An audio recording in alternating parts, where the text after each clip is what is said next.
You must come forward. Maybe let me put it this way, it's an instruction. Come forward. It's not a request, it's an instruction. Come forward. And secondly, can I ask, all men must take off their hats. You don't wear a hat in the presence of traditional leaders. Only those who are permitted to wear their hats as part of the uniform.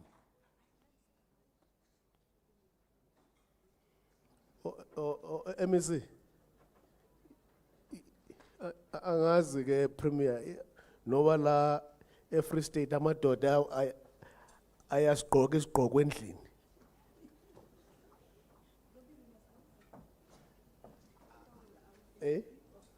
Yeah.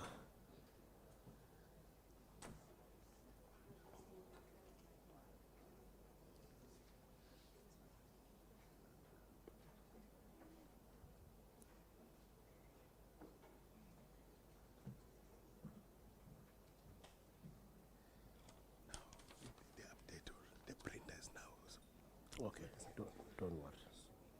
It's MMC, but the names are here. Yes, the names of MMC. And Yeah. which are traditional leaders. Okay. This one, this MMC's name, which means the MMC is standing in here.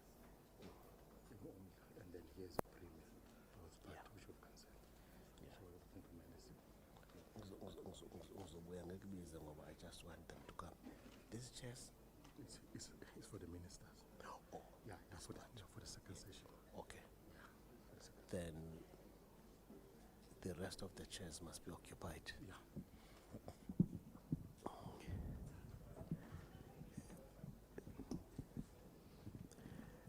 Colleagues, the only space that will not be occupied is the front row. The rest of the space must be occupied.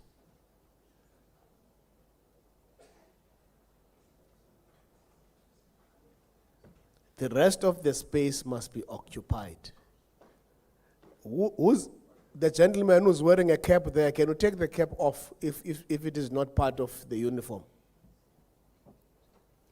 Can there be discipline, please? Isiwele and ndidibane naso mna. I like order. Can I ask, Mfanagit, the one who's just standing there with glasses, that row, can you come forward? Come forward from the back, come forward. Gentlemen, from the back, come forward.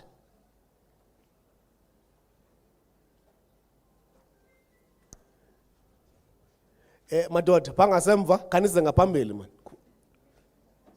Sese nawe umayu, iza ngaphambili.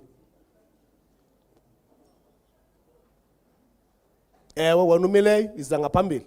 Izani ngaphambili. Jini, kutheni lento ngoku sizawunansika apha?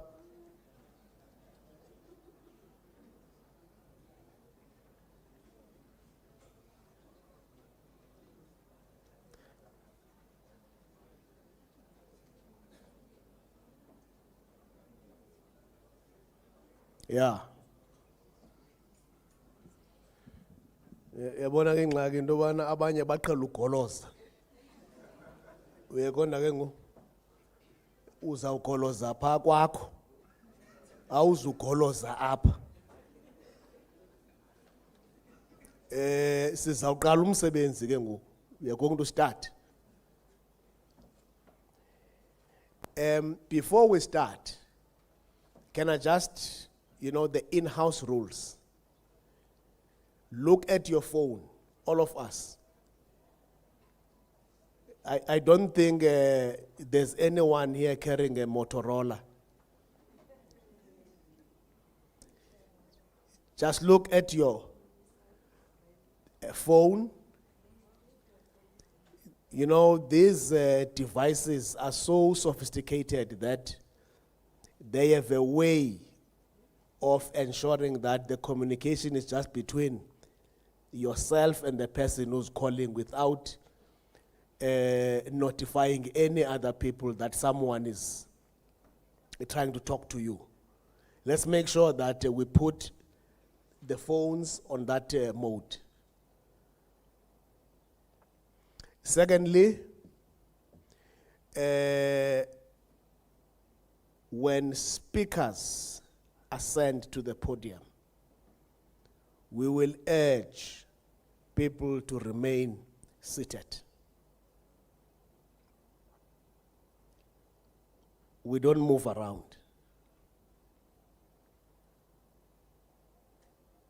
And thirdly, let's observe protocol. We've got leadership here. When the time to adjourn is pronounced, we allow our leadership to leave. Please, let's just be orderly. We will now going to start with our program. Let me take the opportunity. Our honored guests will be introduced at an appropriate time. However, allow me to acknowledge just the two. In this case, our Premier, the Honorable Premier of Free State, as well as our Minister of Cooperative Governance and Traditional Affairs. I'm aware that in the room, we also have our esteemed royal leaders from the provincial and local house. They will also be acknowledged at the appropriate time, including our municipality and senior government officials. Shall I ask everyone to stand so that we can sing the national anthem of the Republic of South Africa, as was proclaimed by His Excellency, the President of the Republic. There's one national anthem.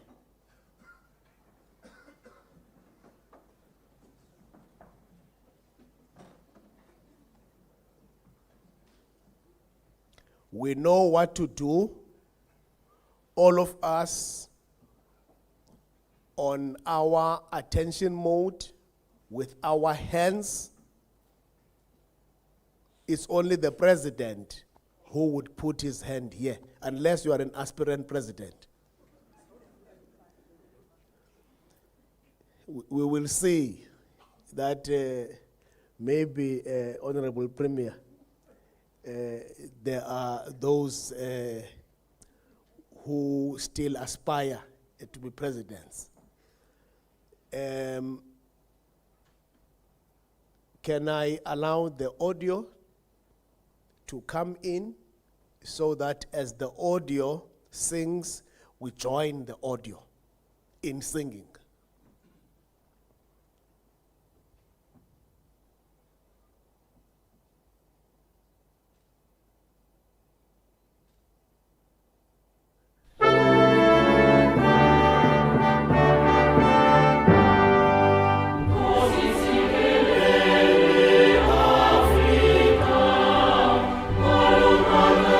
Israel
Sounds the call to come together, and united we shall stand. And the sailors shine for freedom in South Africa, our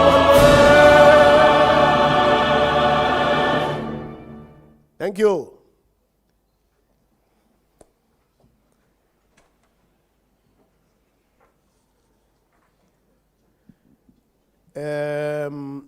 We will now ask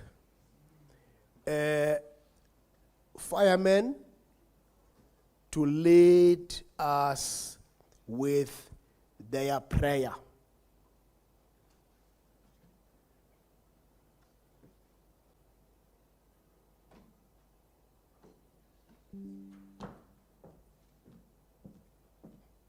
That's it.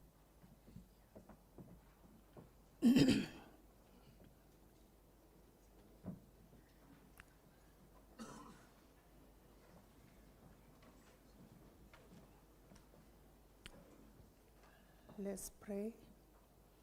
A fireman's prayer.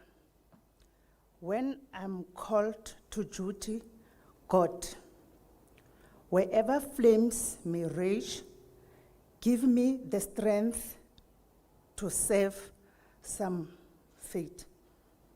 Wherever be its age, help me embrace a little child before it's too late.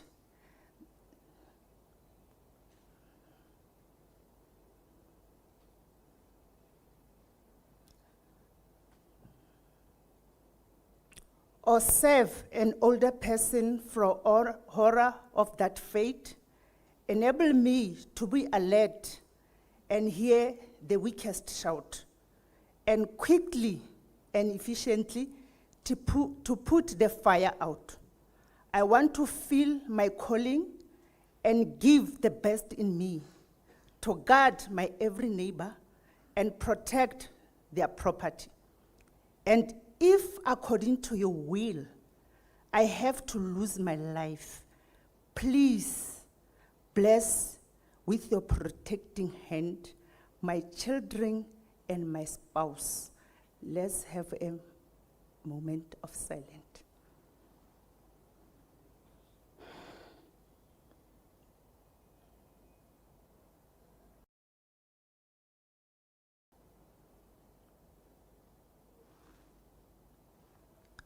Amen.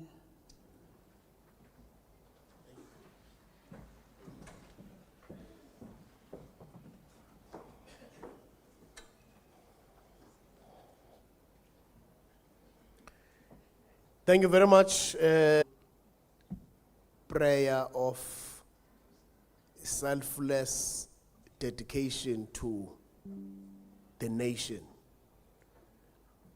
to a point where, if it needs be, you are even prepared to pay the highest price and surrender your life for the survival of the citizens. You are doing everything to take them out of danger. Colleagues, we are now getting to the main session, the welcoming and introduction of guests. As we all know that South Africa is one sovereign state with 3 spheres of government that are interrelated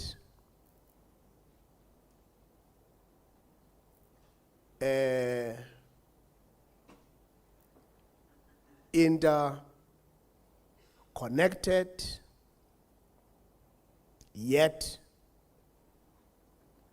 they are distinct in terms of their spheric duties. Interrelated, interdependent, in terms of interconnectedness, yet they are distinct. Where we are, although it's Free State province, we have a government, which is the local sphere of government. Allow me, ladies and gentlemen, to welcome the member of the Emerald Committee, Councillor Logan Kruger, Councillor responsible for safety and transport on behalf of the municipality, the Metropolitan Municipality, to welcome all of us at this occasion. Can we give a warm round of, is it applause or applaud? Applause.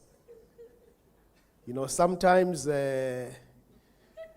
these lexicographic nomenclature, they become a bit difficult to understand. So I'm happy. I'm told that we will give you a very warm round of applause. Can we show that?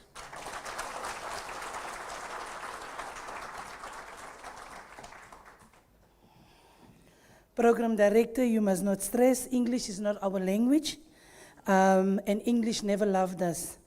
As long as we understand each other, I think that is the most important thing, just on a lighter note. Program Director, Honorable Minister of Cooperative Governance and Traditional Affairs, the first citizen of the Free State, our Honorable Premier, Honorable Deputy Mayors, Deputy Ministers, apologies, the MEC for Cooperative Governance and Traditional Affairs, traditional leaders, royal leaders present, distinguished guests, distinguished representatives from South African Local Government Association, leadership of the Department of Cooperative Governance and Traditional Affairs, officials from the National Disaster Management Center and Provincial Disaster Management Centers, chief fire officers, members of the Fire and Rescue Services, esteemed delegates, ladies and gentlemen, good morning, goeiemorgen, baie welkom in die Roose stad, the city of Roses, Mangaung. Can I remind you, this is the city that gave birth to the apartheid government, but it also gave birth to the democratic government. This is indeed an historic city. Might I add, Honorable Premier, the only metropolitan municipality in Free State. As much as you said, Program Director, we are interrelated as three spheres of governance. Let us equally not forget the autonomy that is attached also to local government. Some people tend to think local government is the Sunday school of government, but that was just on a lighter note. It is both an honor and a privilege to stand before you today on behalf of the Executive Mayor of Mangaung Metropolitan Municipality, Councillor Gregory Ntatisi, who has entrusted me to represent him at this important National Fire Services Indaba due to other pressing commitments of governance. Allow me first to extend the Executive Mayor's sincere appreciation to the Honourable Minister and the national leadership for convening this critical platform. Hosting this Indaba in Mangaung is not merely ceremonial, it affirms the central role of local government in safeguarding the lives, protecting infrastructure, and strengthening community resilience. Fire services are often the first to arrive and the last to leave in moments of crisis. They operate at the front line of disaster response, confronting fires, hazardous incidents, climate-induced emergencies, and complex urban risk. Their work is not only technical, it is profoundly moral. It is about preserving life, dignity, and stability in the face of devastation. This Indaba comes at a decisive moment. Across our municipalities, we face growing pressures. Rapid urbanization and informal settlement expansion is number one. Number two, it's an aging infrastructure. Number three, it's a budgetary constraint. Number four, it's climate variability, intensifying disaster frequency. And the last one is increasing demand for professionalized technology-advanced emergency response systems. These realities demand more than discussion. They require coordination, innovation, and political will. Honorable Premier, this is where our DDM finds expression. Today's gathering of national, provincial, and local leadership alongside fire practitioners represents the very embodiment of cooperative governance as envisioned in our constitutional framework. It signals that strengthening fire services is not a siloed responsibility, but a shared national priority. Mangaung Metropolitan reaffirms its commitment to, number one, improving fire response capability and turnaround times. Number two, investing in training and professional development. Number three, enhancing intergovernmental coordination. And the last one, strengthening preventative and community-based reduction strategies. We recognize that modern fire services must evolve beyond reactive response into proactive risk management institutions. Allow me, Program Director, to do the introduction of our distinguished guests present here today. It is now my distinct honor to acknowledge and introduce the distinct leadership present with us this morning. Today, we honor the presence of our Honorable Minister of Cooperative Governance and Traditional Affairs, whose leadership anchors national disaster risk management reform.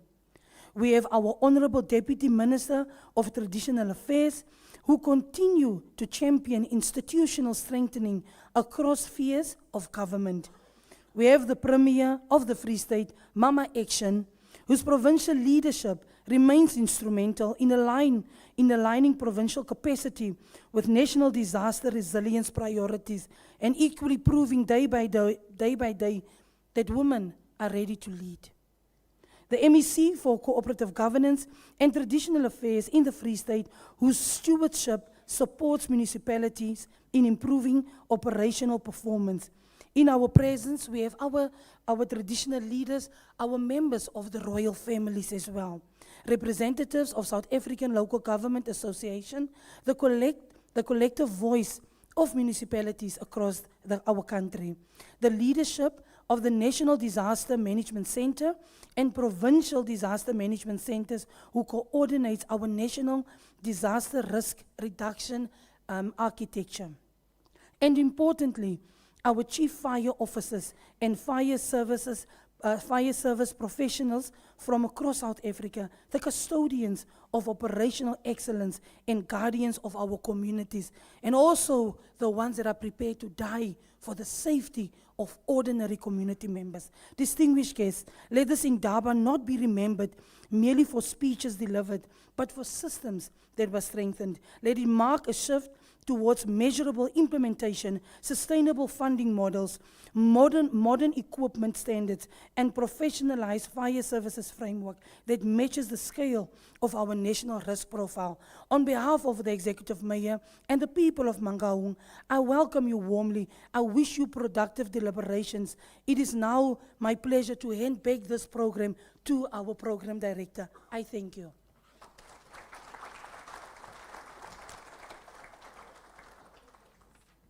Thank you so much. You could hear the power.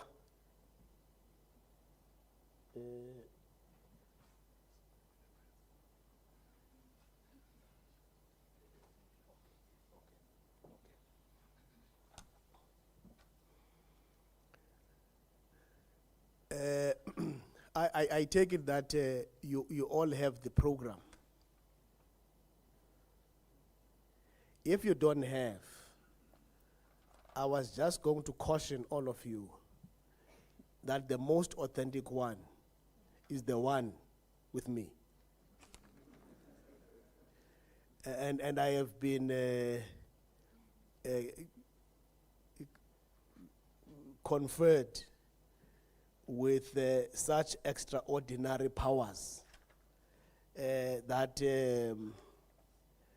I can change any part of the program,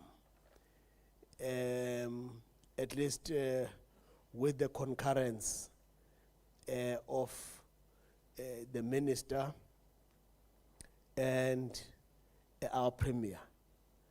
So that has been done accordingly.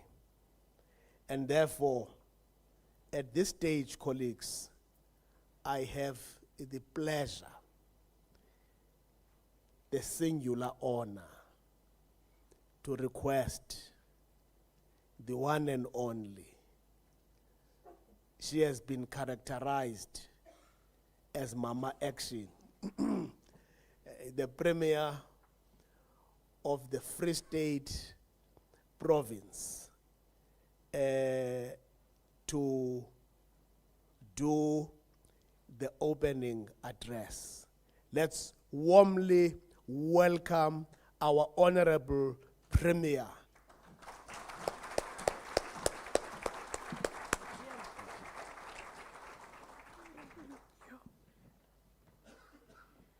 Thank you very much, DM. It is indeed an honor to have DM Minister being the program director. It's very rare where we found DM. Thank you and good morning. Honorable Minister, Honorable DM, MEC for Corporate Governance and Traditional Affairs, ba hlomphehi ba ka marena a ka ho tswa bohosing ba province na Freistata le Makhoisane, ke a le dumedisa dikgomo. Executive mayors, representative and councillors that are present here, our officials from our government, different spheres of government, leaders of organized labor and professional associations within the sector, distinguished guests, Bomele Bontate Dumela. On behalf of the Free State Provincial Government, it is both a privilege and a profound honor to welcome you to this important National Fire Services Indaba. The importance of this gathering extends far beyond professional conversations and speaks directly to the enduring questions of how we safeguard human life. How we safeguard human life, dignity, and development. As we meet here, we are conscious of the fact that the measure of a caring state is revealed in moments of crisis when flames threaten homes, when disaster displaces communities, and when uncertainty confronts the most vulnerable among us. In those moments, the men and women of our fire and rescue services stand as the first guardians of hope and a solid line of defense. They enter spaces from which others flee. They confront uncertainty so that communities may find safety. Program Director, I'm happy that the province of the Free State is the one hosting this important occasion. And indeed, it confirms what this provincial government says. Harare, the Free State, is not a province to go through, but it's a province to go to. So you are here in our province, and thanks for choosing Free State. South Africa today, thank you. South Africa today faces a complex convergence of risk: rapid urbanization, informal settlement expansion, climate variability, industrial hazard, and increasingly severe weather event that compels us to rethink the architecture of our disaster response. Fires in densely populated settlements remind us all that inequality itself can become a hazard multiplier. Floods and fell fires remind us that climate change is no longer a distant academic debate, but a lived and immediate reality. Accordingly, this Indaba must not merely become another ceremonial gathering. It must become a site of honest reflection and practical renewal. We must ask ourselves difficult questions. Do our municipalities possess the institutional capacity required by law and dictated to by circumstance? Are our firefighters adequately equipped, trained, and supported? Do we invest sufficiently in prevention, or do we continue to spend disproportionately on response after tragedy has already occurred? The Constitution enjoins all spheres of government to cooperate in pursuit of the well-being of our people. Fire services, perhaps more than any other function, illustrates the necessity of this cooperative governance.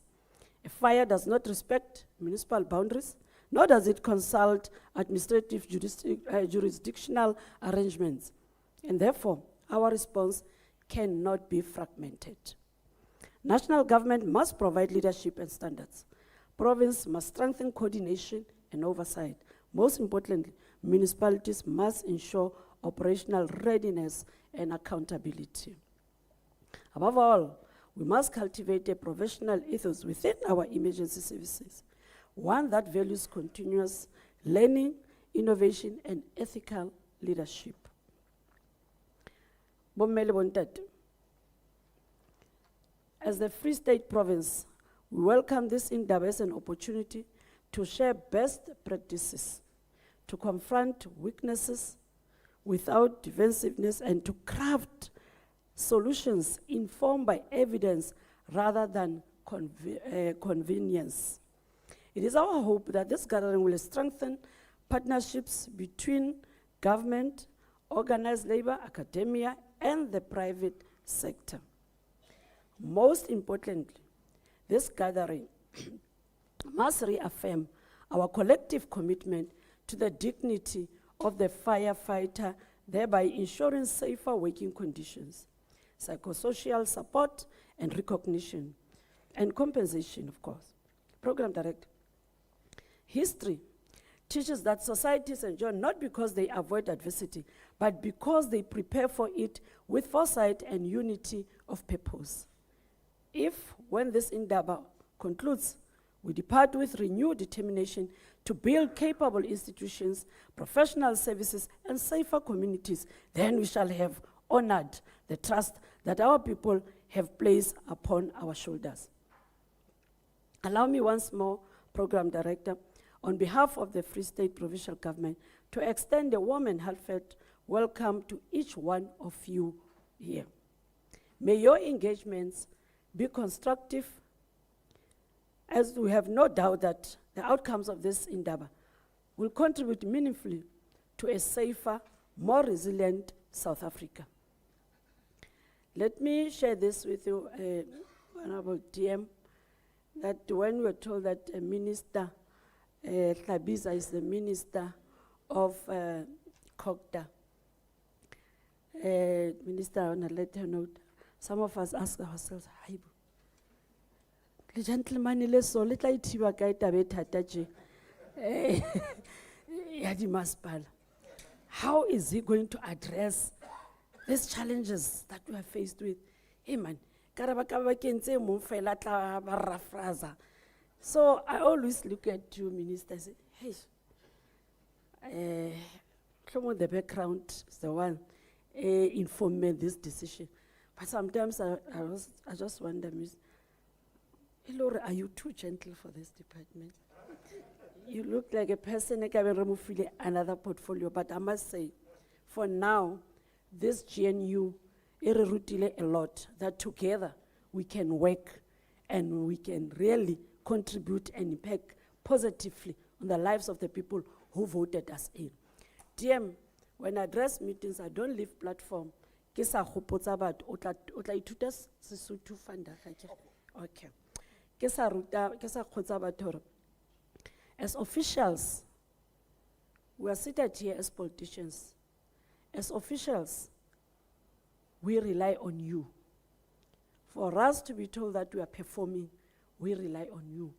from even the level ya 5, a cleaner, a messenger, officials, they are contributor to where we are today.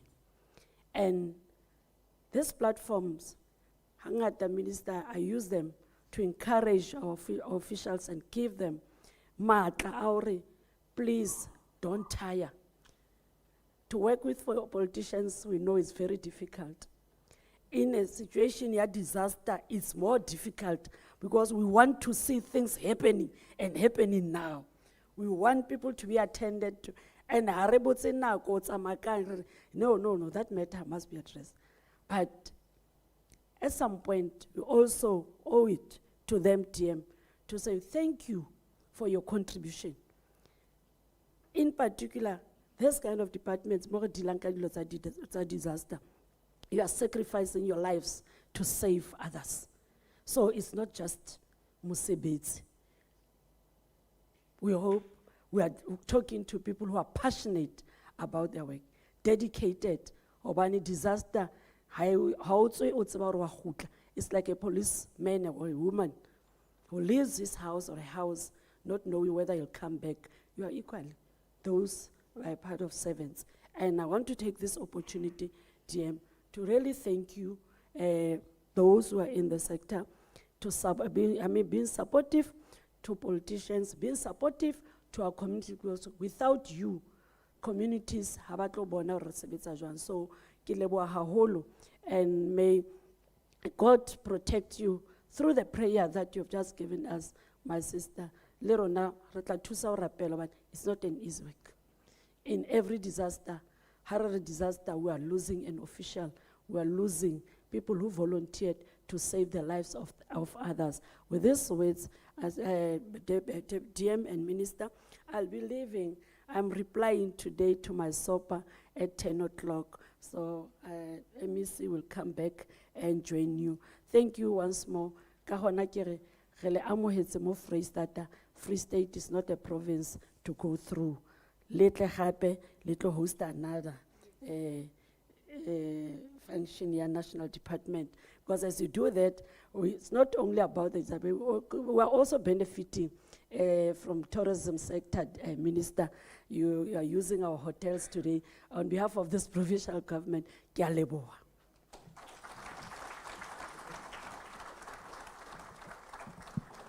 Thank you so much to our Premier. We really feel that indeed we are in Free State, Free State. Yeah, Joburg is fair. Yeah, and you know, Premier said something that was very much interesting. I suppose that she would want me to improve my level of proficiency in terms of articulating the language. You know, Premier, there are conventional and unconventional, orthodox and unorthodox ways of enabling someone to learn the language. So if the conventional way doesn't work, perhaps we may have to look at the unconventional. If the orthodox doesn't work, we look at the unorthodox. I suppose everybody here is matured enough to understand what I'm talking about. Well, the Premier has said it. So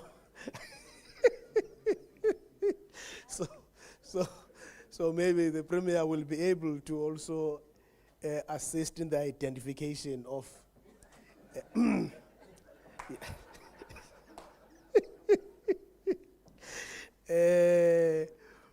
colleagues. I want to promise, next time I stand here, hey, yabuwa kaloku. Yeah. Let me see. Yamutla Premier. Yeah. Premier is, that's an injunction. If it is said by the Premier standing in an official podium, it's an injunction. It must be followed. Well, colleagues, let's take this opportunity once more to give our Premier a warm round of applause. And as we do that, let's welcome our Honorable Minister, Minister Hlabisa Ungocha. Ubulawayo. No, don't worry, you will not be killed. It's just a clan name. Ubulawayo. Sobaketi. Mtino. Ngocha, it is time to address this august audience. Thank you.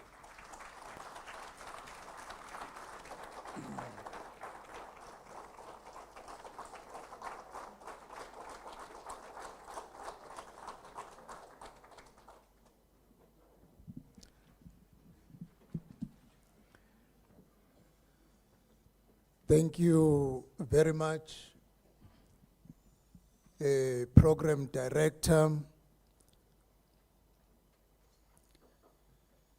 Reverend Prince Bans Ngamashe, who is the Deputy Minister for COCTA. My special greetings to the Honorable Premier, who has done the welcoming remarks. A special welcome to our Honorable MEC for COCTA and our Honorable MMC Councillor Kruger, who is representing our Executive Mayor, our royalty in our midst, our traditional leaders, Dr. Stole, the head of the National Disaster Management Center, and all other heads of provincial disaster management centers. Our chief fire officers, leaders from SALCA, the fire protection associations, partners from the private sector and civil society, distinguished guests, and members of our fire services family. Thank you for an honor of addressing you at this National Fire Services Indaba, which is held in Bloemfontein. I just hope, Honorable Premier and Honorable MEC,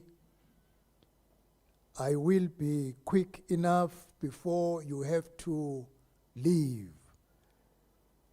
But somehow, if I don't get that much quick, I will allow you, as I know you have to leave anytime between 2:15 and 10 to 10 o'clock.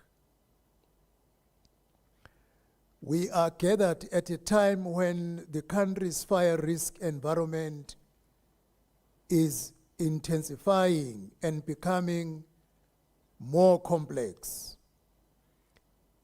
South Africa has just lived through one of its deadliest wildfire seasons in the recent memory, where 35 lives were lost, nearly 4 million hectares burned, and thousands of livestock destroyed, and a significant infrastructure damaged.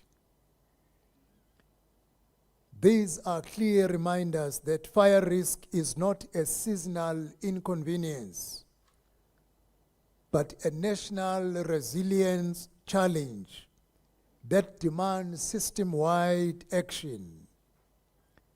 These losses translate directly into disrupted livelihoods, fiscal pressure on municipalities, and deep social trauma that can take years to heal. They also come in a global context in which climate-driven wildfires are increasing in frequency and intensity, with heightened fatalities across regions affecting millions of people. We are part of that world, and we must plan accordingly. And every time when I hear the prayer of the firemen, it really touches me, because the courage you have, even to sacrifice your life, to save a child, to save the elderly, and to save another person, is what we admire, and we will always salute you for that. This Indaba was conceived precisely to place that urgency under the national spotlight and to consolidate the partnerships required to proactively reduce fire risks. The theme, building resilient communities through collaborative strategies for fire risk reduction, signals a deliberate shift away from a narrow response mindset to a prevention-led, predictive, and coordinated approach. This shift is fully aligned with the policy direction communicated in our recent public briefings that reduce vulnerability, strengthen state capability, and embed disaster resilience in local development. It is also entirely consistent with the developmental priorities of the National Development Plan for Safer Communities and Capable Institutions. When we met at the last gathering in Western Cape last year, we committed to repositioning the fire services in South Africa and to grounding that repositioning in a strategic roadmap 2030. Since then, the National Disaster Management Center has completed a far-reaching consultation process across provinces, including SALCA platforms and specialized sector forums.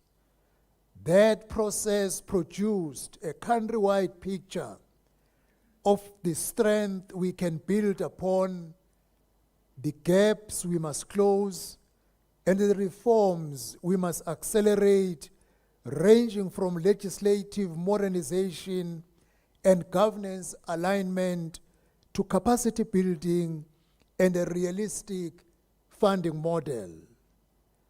These engagements have not been just academic. They are the scaffolding for implementation. Let me therefore begin with the acknowledgement. Firefighters are among the most visible expressions of government at work.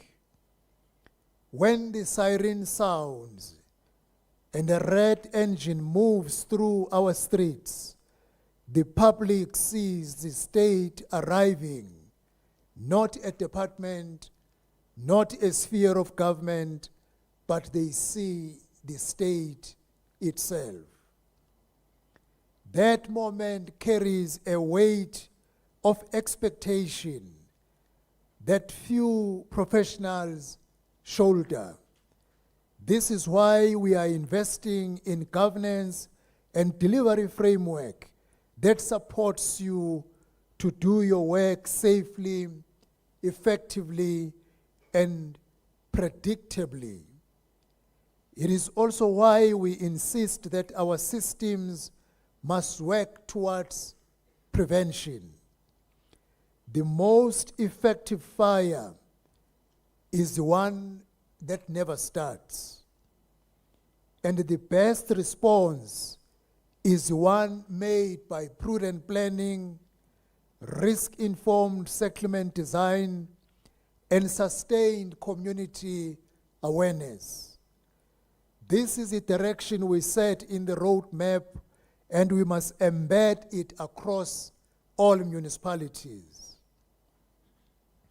Across SALCA consultations last year, we had strong endorsement of the 2030 strategic roadmap and consistent, candid messages about what is holding municipalities back.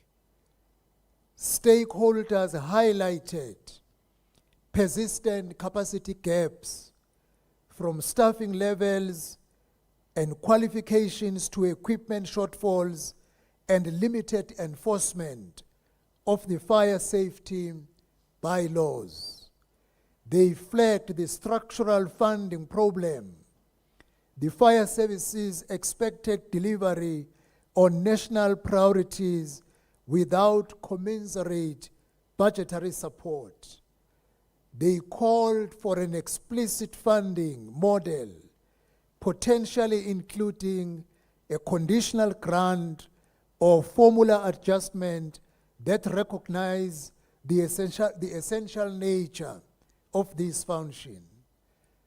They also pointed to the unevenness that now characterizes the system.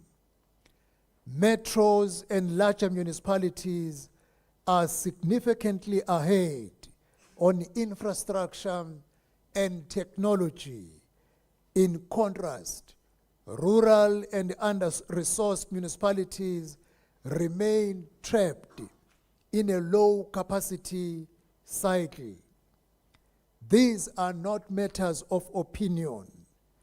They are widely observed realities that demand practical solutions. The National Treasury and the National Disaster Management Center's engagement in April last year helped crystallize a workable path forward. Treasury recognized the criticality of fire services to municipal functioning and welcomed a structured, phased approach to funding.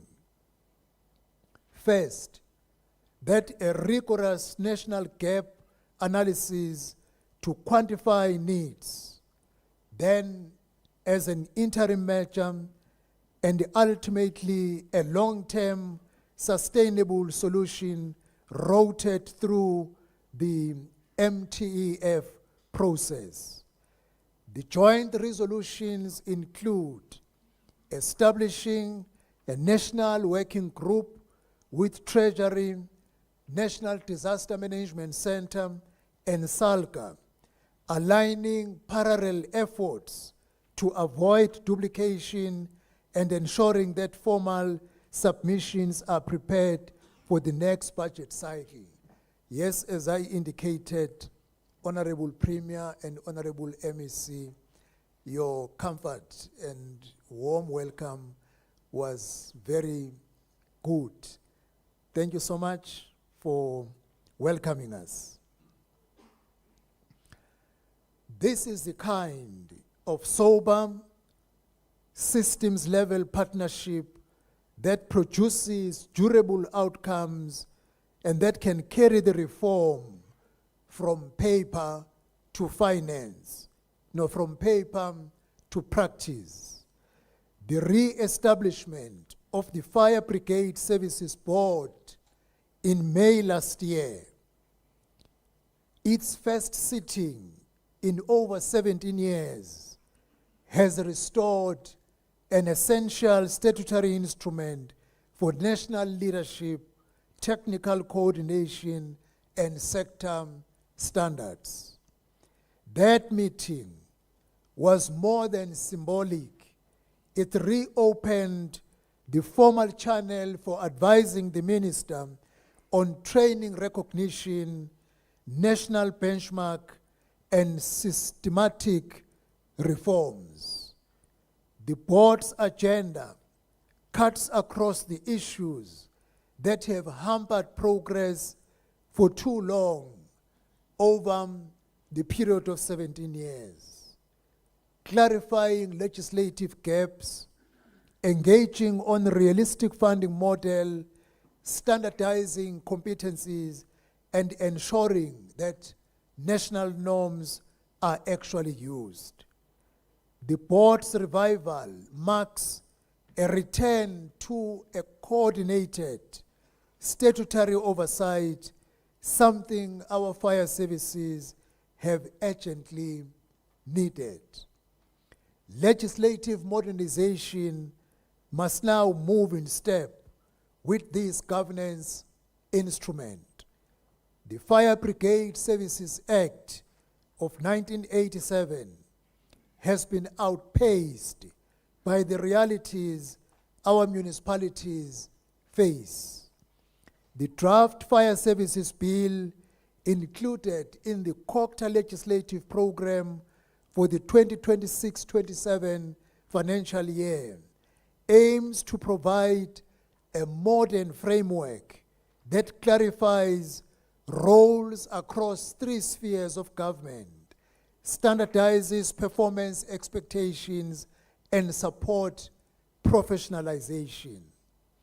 It also seeks to align the broader regulatory ecosystem, ensuring that national standards inform training, equipment, risk assessments, response times, and reporting. This is part of repositioning the function in a risk environment shaped by rapid urbanization, growth in informal settlement, expansion of the wildland, urban interface, and climate variability. The risk is not static. Scientific evidence shows an expanding window of high fire danger days and rising heat extremes, exactly the conditions that elevate fire intensity. Our own disaster and climate risk assessment confirm that climate change is acting as a risk multiplier across multiple hazards.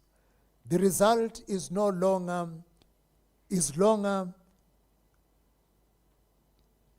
fire seasons, higher intensity events, and greater strain on response systems, particularly in municipalities already struggling with capacity.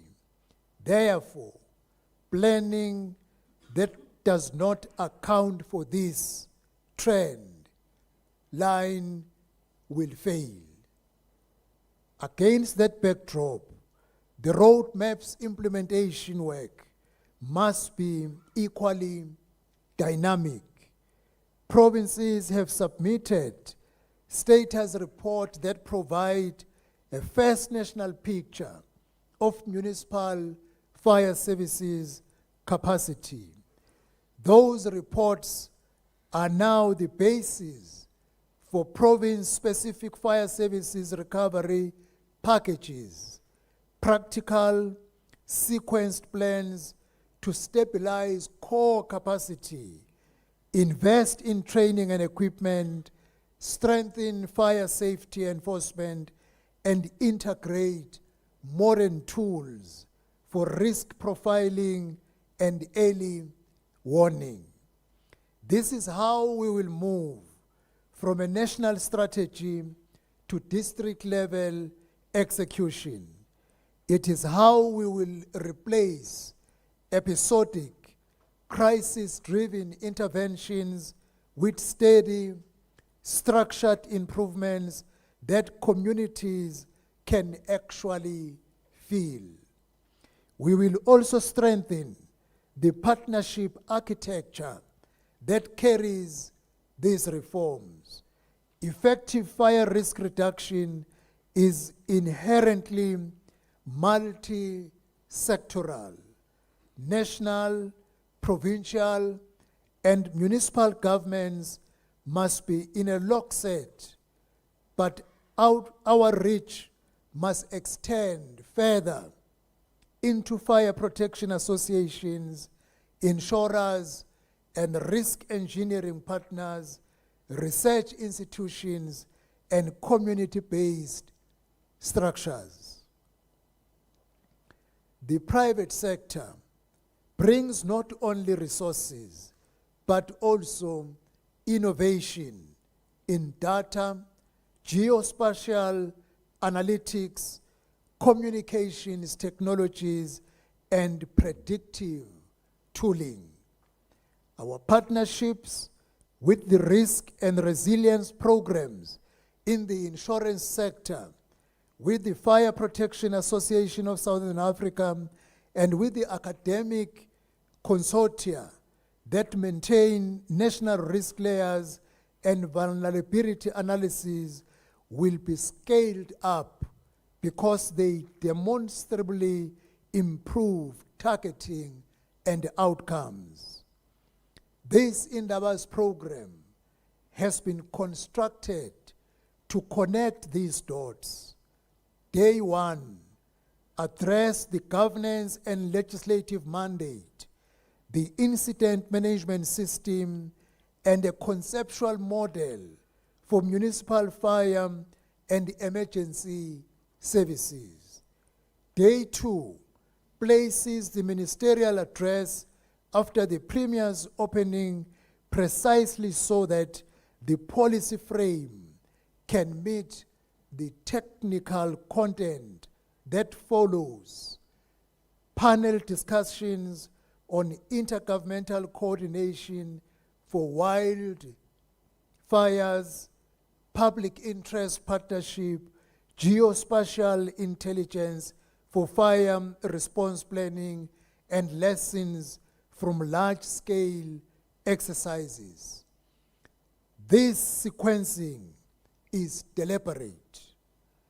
Political leadership must set the direction. Technical leadership must translate that direction into operating doctrine and practice. And then we must close the loop by looking in commitments, resolutions, and reporting timelines. That is what the adoption of Indaba resolution at the end of this program is designed to achieve. Allow me to situate our approach in one additional frame that we are embedding across municipalities. Good governance happens before audit, not after audit. Just as clean audits in local government come from prevention and daily control, safe communities come from prevention and daily discipline in risk reduction.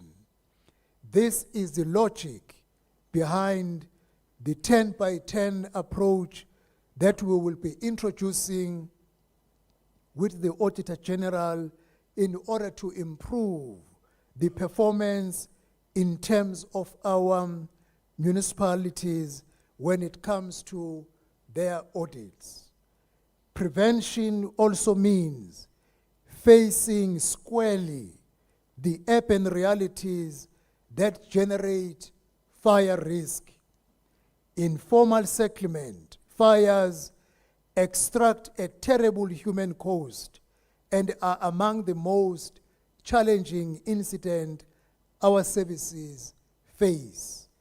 If we are serious about saving lives, we must bring fire services to the planning table when land is released, when settlements are upgraded, And when basic services are designed, street layout, vehicle access, hydrant spacing, electrification standards, and community awareness are not afterthoughts.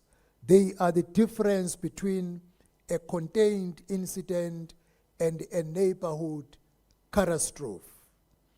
The district development model gives us the platform to do this, and the white paper on fire services sets the strategic intent.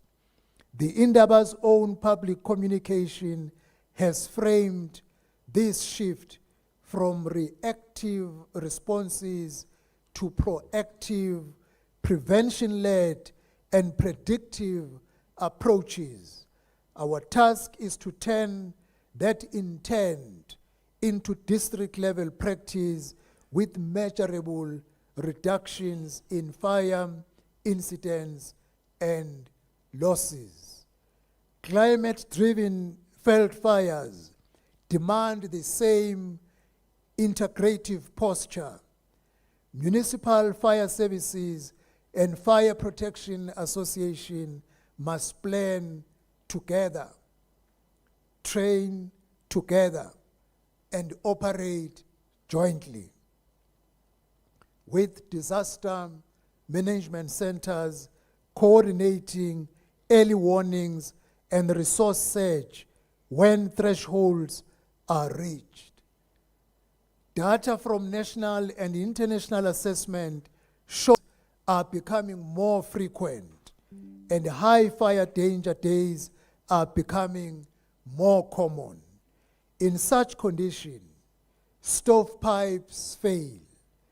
Only integrated command, shared situational awareness, and pre-planned mutual aid will keep pace with the hazard.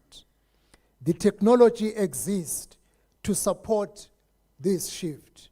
Early warning platforms and geospatial risk layers can now be integrated at the municipal space to identify ignition hotspots, model spread, and pre-position resources. Communication platforms can speed call taking and dispatch, while data dashboard can show trends in near real time for decision makers. The roadmap envisages a National Fire Services dashboard under the National Disaster Management Center oversight to standardize performance monitoring. Where municipalities have embraced this data-driven approach, they are already seeing improvements in response times, in targeted prevention campaigns, and in the credibility of the public information they release. We will continue to accelerate this work because it turns abstract risk into actionable intelligence. I want to return briefly to the legislative pathway. The Fire Brigade Services Act was crafted in a very different era. It does not adequately reflect the constitutional allocation of functions, the realities of modern urban growth, or the development of private fire services operating in the municipal spaces. Reports to the Fire Brigades Board recommend that we upgrade the law to appropriately regulate private service provision, clarifying jurisdictional responsibilities between district and local municipalities, recognizing fire services explicitly as a basic service, and adopt core national standards such as SANS 1090 into regulation so that performance benchmarks are clear and enforceable. These are not bureaucratic exercises. They are essential to closing the governance gap. We must move from flexibility without clarity to clarity with accountability. Legislation alone will not change outcomes, which is why our emphasis on capacity remains central. The National Disaster Management Center and the provincial departments will intensify training, certification pathways, and leadership development for our services, especially for municipalities outside metros, so that every community can rely on a professional crew arriving with the right competencies. We will also engage with institutions of higher learning to ensure a pipeline of skilled professionals in fire engineering, risk analysis, as well as emergency management.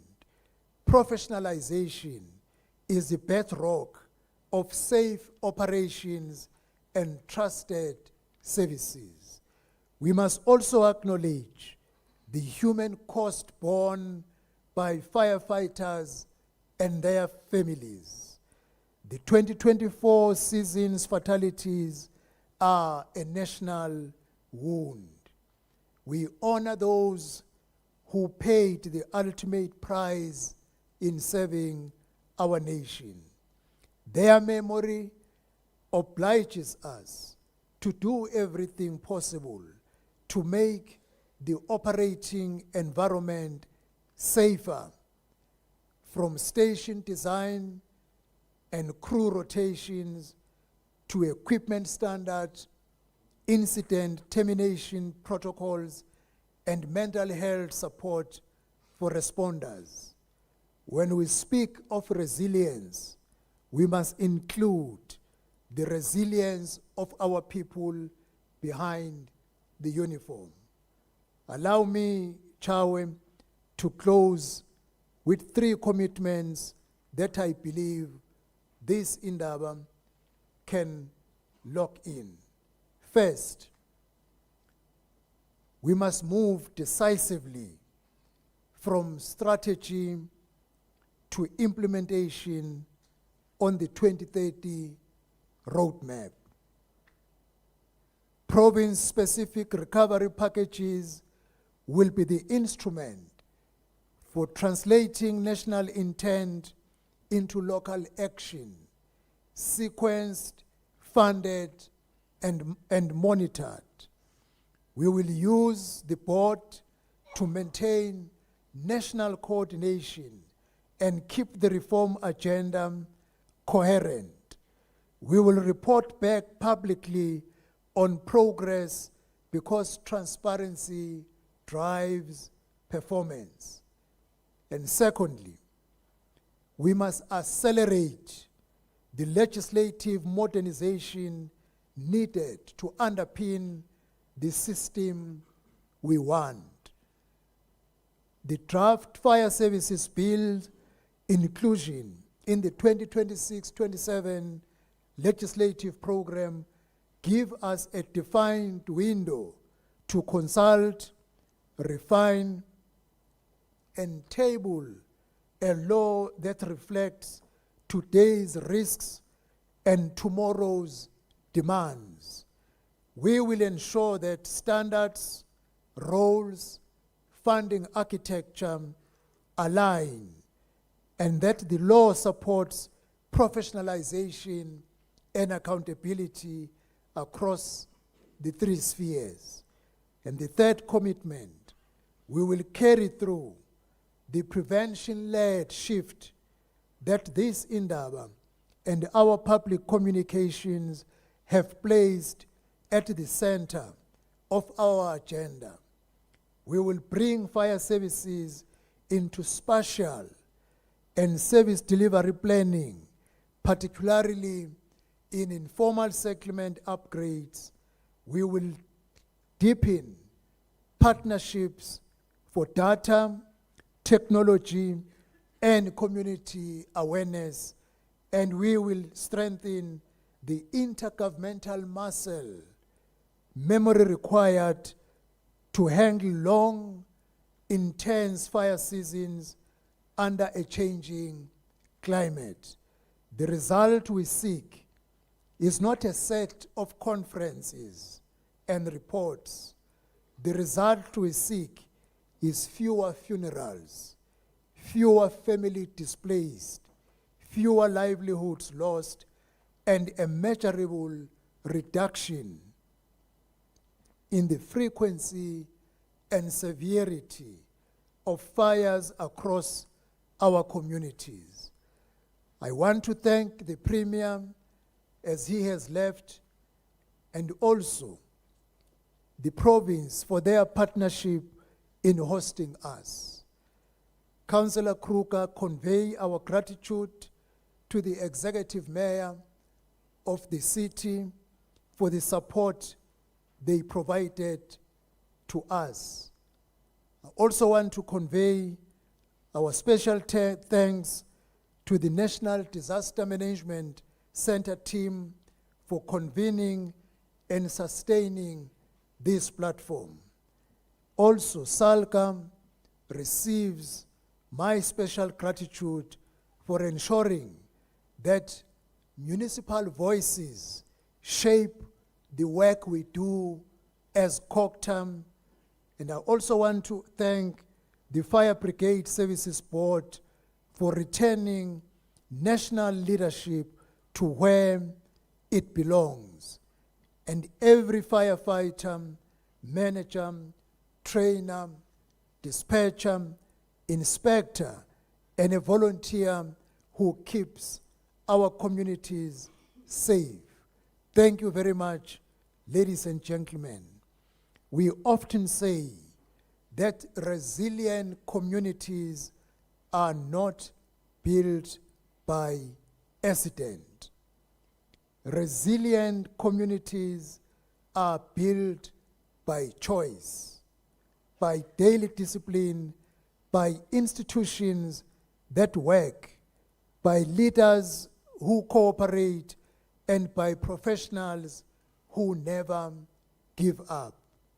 If we carry that spirit beyond this room, then this Indaba will have achieved its purpose. South Africa can and will build communities that are better prepared, better protected, and more resilient to fire risk. Together, the national, the provincial, and the local government, the public, the private sector, we will make this a reality to have resilient communities which are the outcome of a deliberate planning and intention. I wish you well as you proceed with this Indaba, and looking forward in the resolutions that will shape our country for the better in responding to the fires. Thank you very much, Program Director.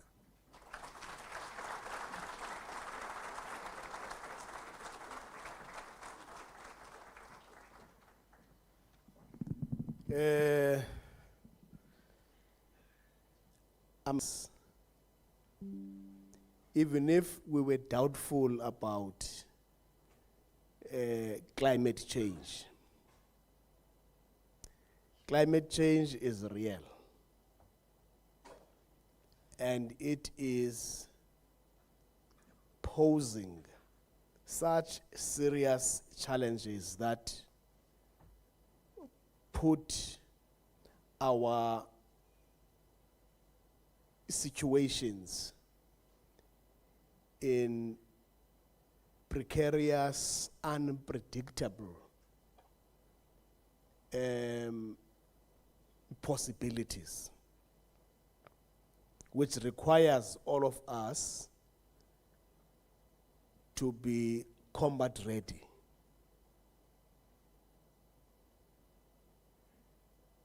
So climate change is real. We've got to change the culture. We've got to respond to the situation.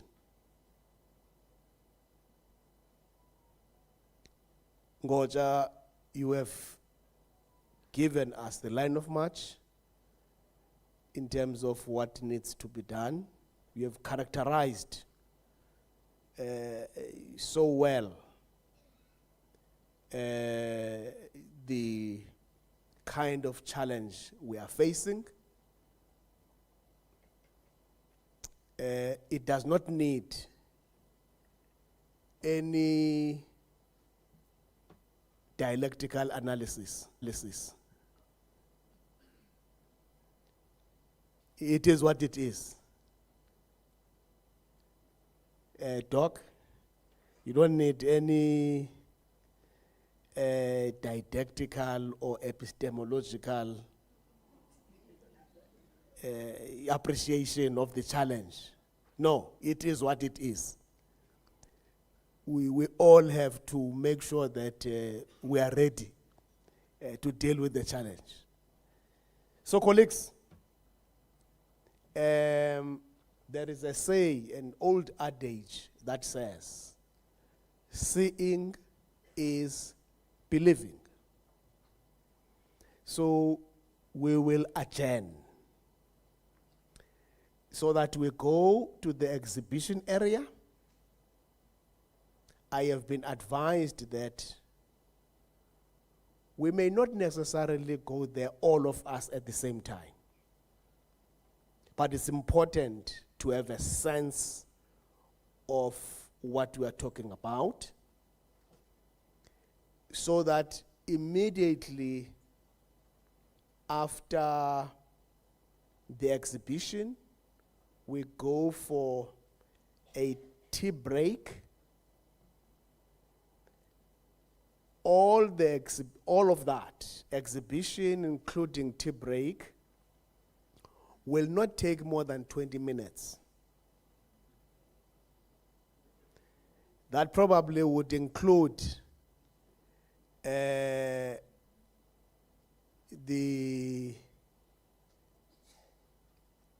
that break, you know, that break where you burn money. You know, there are those people who are so skillful in burning money. MMC, I get it. When you smoke, you buy a cigarette only for you to burn it. So all of this is included. Those who are skillful in burning money, you can use this time to burn your money. And those who would want to respond to the call of nature, it's the time to do that as well. But all of that combined will not exceed 20 minutes.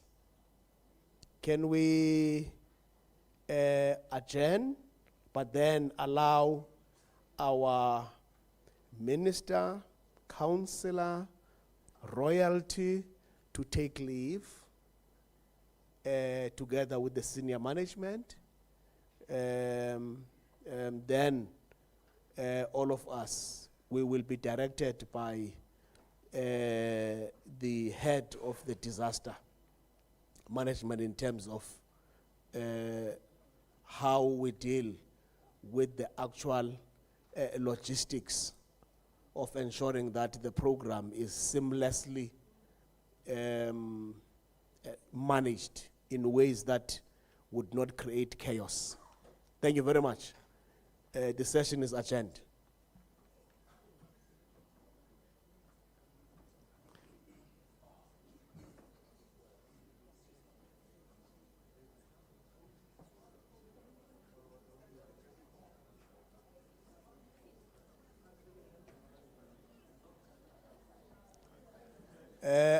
Sorry. I have indicated at the beginning, you know, latecomers. You can see a latecomer very easily. Anyone who's wearing a cap inside the room, it tells you that that one is a latecomer. He was not there when I was talking to this. It's only those who wear their caps as part of the uniform that they can wear. I don't know, madoda. Ndifuna ke ndiyiqonde lena uba apha eFree State mhlamba amadoda anxiba iminqwazi endlini.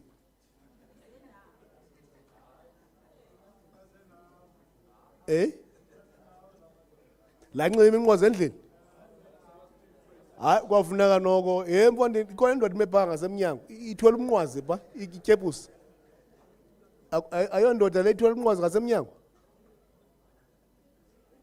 Wena ndikhomba wena eke kufuneka siyiqhele xa kukho inkosi endlini umnqwazi awuthwali. Sisintu eso ayikwenzi mncinci loo nto leyo, it doesn't demean you. It's just a matter of cultural protocol. Thank you very much.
everybody on the dance floor.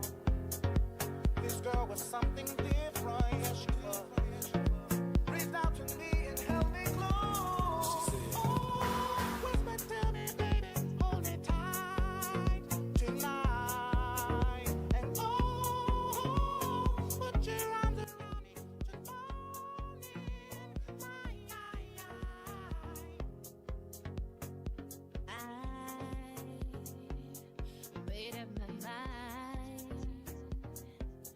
I don't care about your reasoning. What the hell have you been missing? Oh, I've just made up my mind. No more stress about your business. Sick and tired of all your missing. Oh, I've made up my mind. I don't care about your reasoning. What the hell have you been missing? Oh,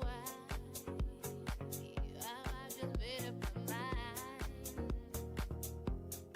No more stress about your business. Sick and tired of all your mixing. I don't care anymore. Even though it was you I adored, I don't care anymore. Boy, this time I'll be right at the door.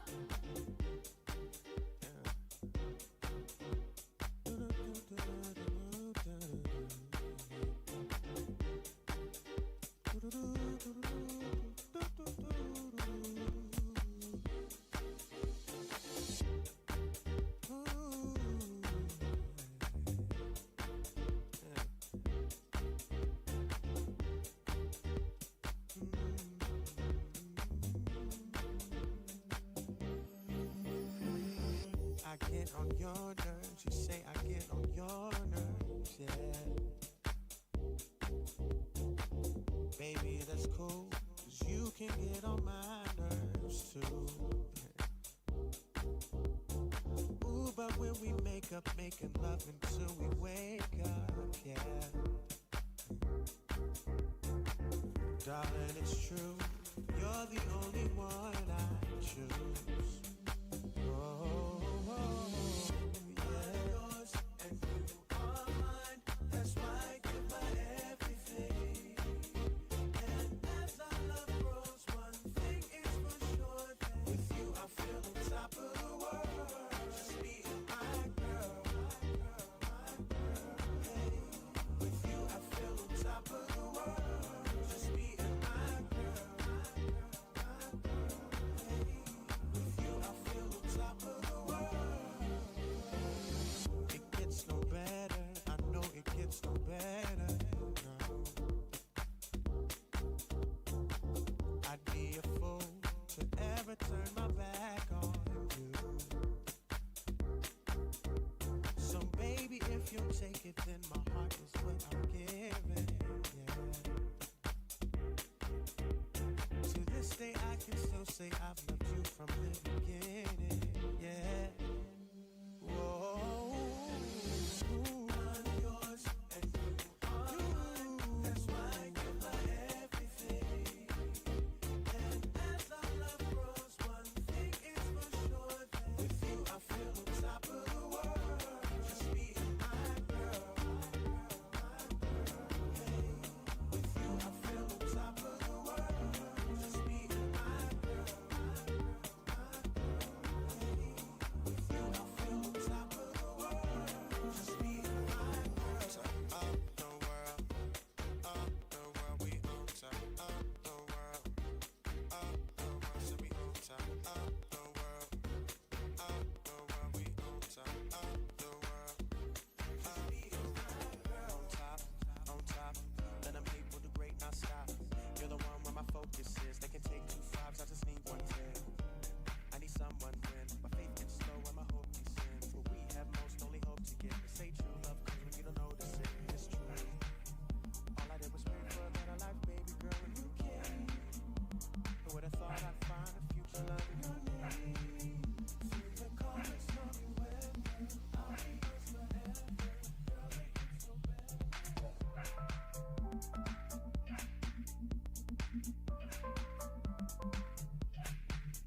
Is it on? Good day, everyone. Can we just get an attention? I'm talking about a serious matter here. Somebody left his money here with me. And then can you please come and collect it? Yes, somebody left the money here, it is lost. If you have lost this money, please come and take it now. I don't want to say the name because everybody, you must just come if you know you are the owner. Oh, no, sorry. It's a visa, and then from Time Bank. Time Bank?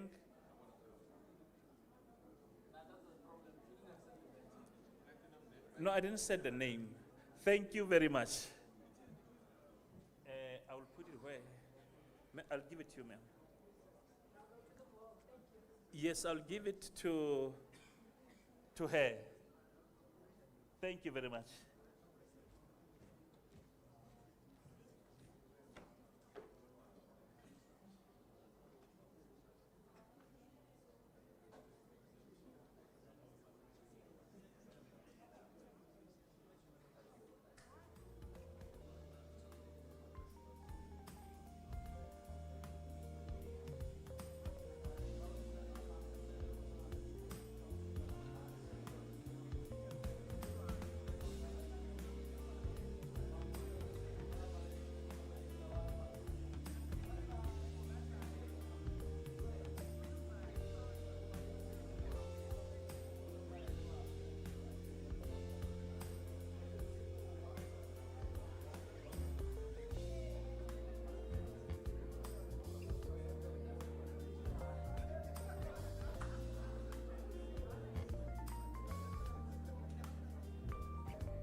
Colleagues, can we take our seats so that we can start the meeting?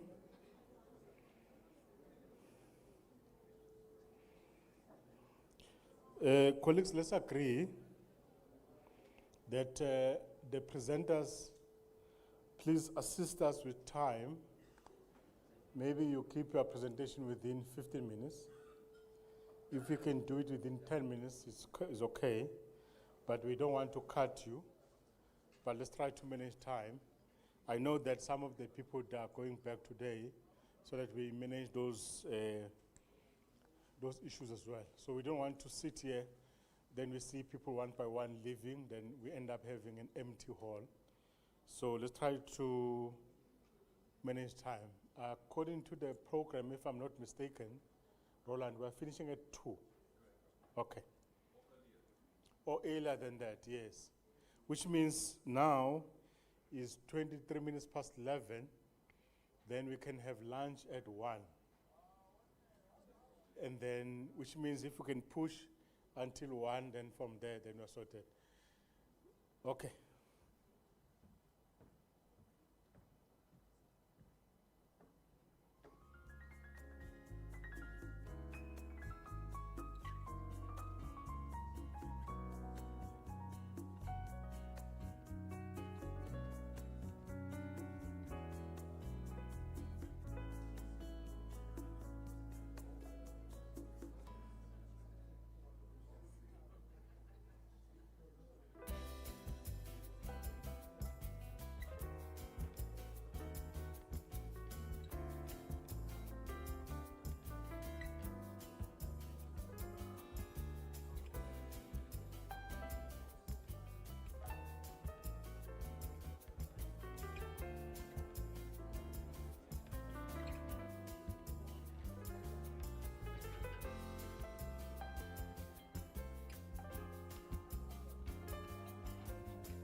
I can see that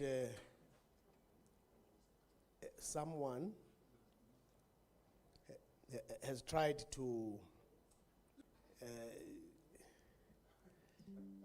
and it must have been someone who understands that there's an element of being vertically challenged. But you must be careful of those who are vertically challenged because they are closer to the ground. You know, if they are closer to the ground, it means they are closer to the people. And as we all know that one of the challenges around altitude. The higher you go, the colder it becomes. So those who are taller, they feel the cold. Yeah. I think, colleagues, we will get to the panel. There are topics that are to be scrutinized. The first topic being intergovernmental coordination of responders to felt fires and post-incident management. Let me give this explanation. Colleagues, intergovernmental coordination must be understood within the context of intergovernmental relations or framework,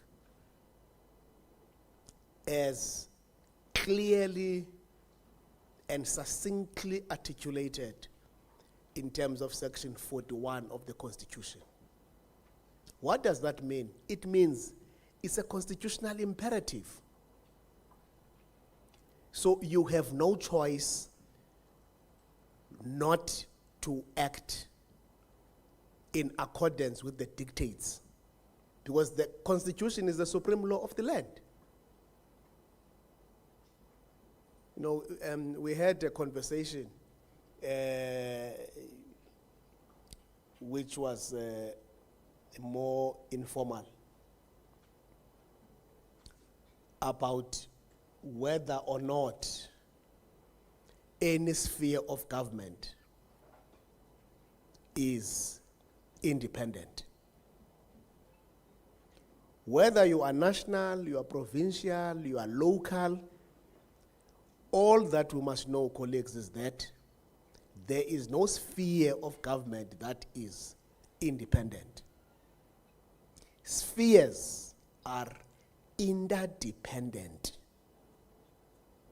interrelated, and appreciate the fact that they are distinct. And by being distinct, it doesn't suggest that it's political boundaries. It's administrative boundaries to facilitate service delivery. Which service delivery is expressly articulated in terms of the schedules, Schedule 4 and 5. So anything outside of what is there, you would be arrogating upon yourself the power that you don't have. And in instances where you arrogate a power that you don't have, it means you are acting ultra vires. You are acting outside of the law. You don't have the locus standi. So we can't be territorial when it comes to constitutional matters. Constitution is about being facilitative, not frustrative. So I thought, Ngocha, I need to put that context so that those who will be engaging here, they must be very clear about those important constitutional imperatives. Topic number 2, public interest partnerships. Again, here, you have no choice. Our constitutional democracy is predicated on 2 imperatives. 1, it is participatory. Secondly, it is representative. So it is not out of your personal benevolence that today you would want to create space for public participation. No, It's a constitutional imperative. That's why you have sections 59 subsection 1A, 72 subsection 1A, 118 subsection 1A. All those sections enjoin us to make sure that in the lawmaking processes, including when we develop our policy compendia, we must make sure that there is optimum, if not maximum, public participation. So it's a constitutional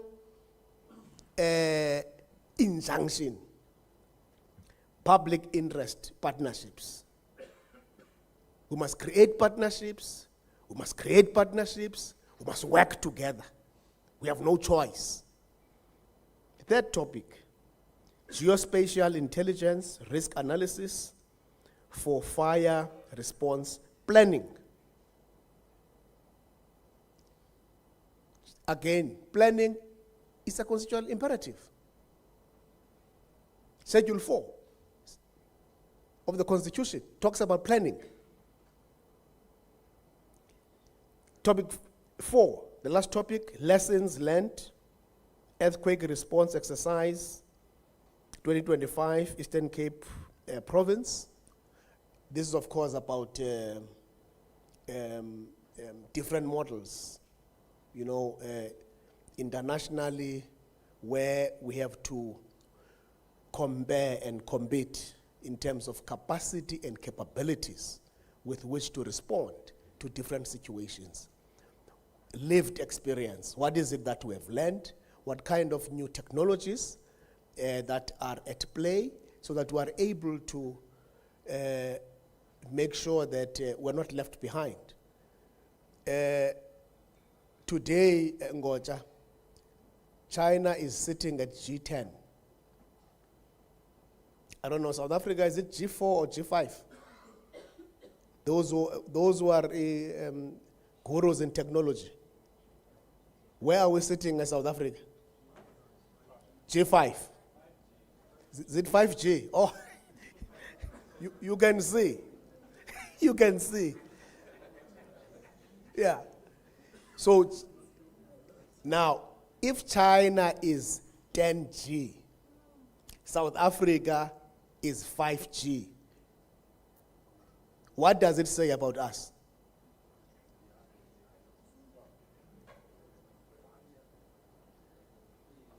What does it say about our own artificial intelligence capabilities?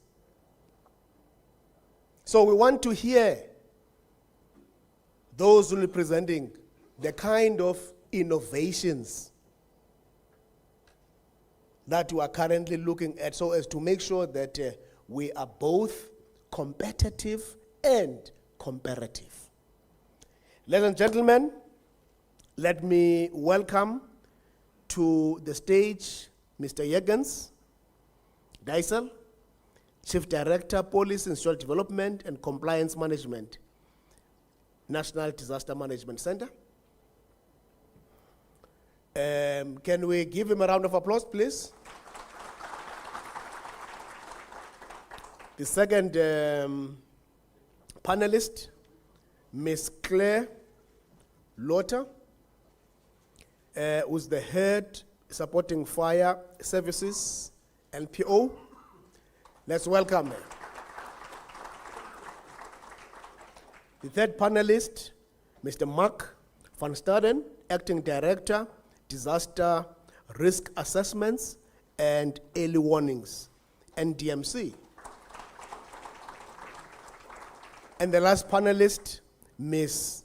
Tuleza Jama, Head Eastern Cape Provincial Disaster Management Center.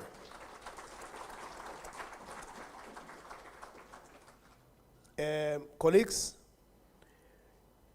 each one of you will be allocated 8 minutes, and I think that's being generous, to make a presentation.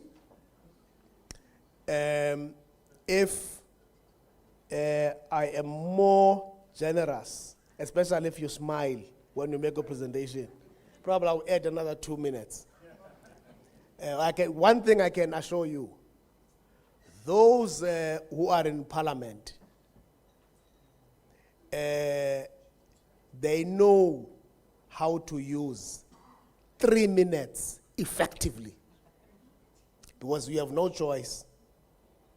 Voters gave you the number of seats such that the allocated time for you will be 3 minutes.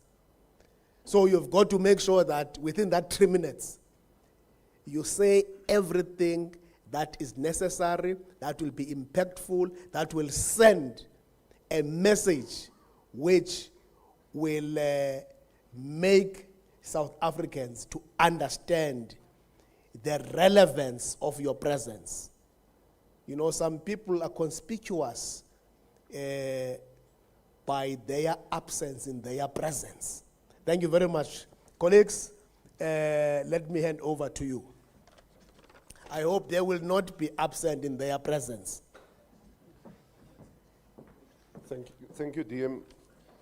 It's not often, DM, that an official gets an opportunity to speak after our political leaders. So I want to be very clear, DM, that it's a technical opinion rather than a direction that we will be putting. DM, I also have to say, the reason why some of the people are smiling when you are saying we only have 8 minutes is yesterday I was standing at the podium as the program director, and I was informing a 10-minute presentation. So, you know, it's strange how quickly things come back to you, especially in this job. So I will try and stick to the time frame. I prepared a kind of a long discussion, but I think the key point that I want to make, and given your introduction, DM, it's very important that we understand intergovernment relations is critical to success. If we do not have good relations on an intergovernmental level, the outcome is probably failure, and probably is written in pencil. We will fail. I started my presentation here with, trying to understand what is a veld fire, because if we don't understand what is veld fire, how can we coordinate it? And if we look at the legislation out there, it's often used, veld fire, a bush fire, a wildland fire, and a forest fire is seen as almost the same thing. And the question is, are they the same thing? And we find some definitions in the legislation, but the outdated legislation that we have needs to deal with this in detail. Because currently our system looks at a regional perspective. Veld fire within a municipal space versus veld fire in other spaces, on traditional land, within privately managed spaces, etc. The question that I then ask is, then who responds to this veld fire? Who goes there? In terms of the Fire Brigade Services Act, the fire service goes there, but we have designated services who goes to veld fires as well. We have fire protection associations who finds their mandate in terms of the Veld and Forest Fires Act. We have working on fire, we have business, we have non-governmental organizations, we have owners of land with the employees. You find volunteer organizations that tend to spring up when you have large events. We even have the South African National Defence Force and SAPS responding.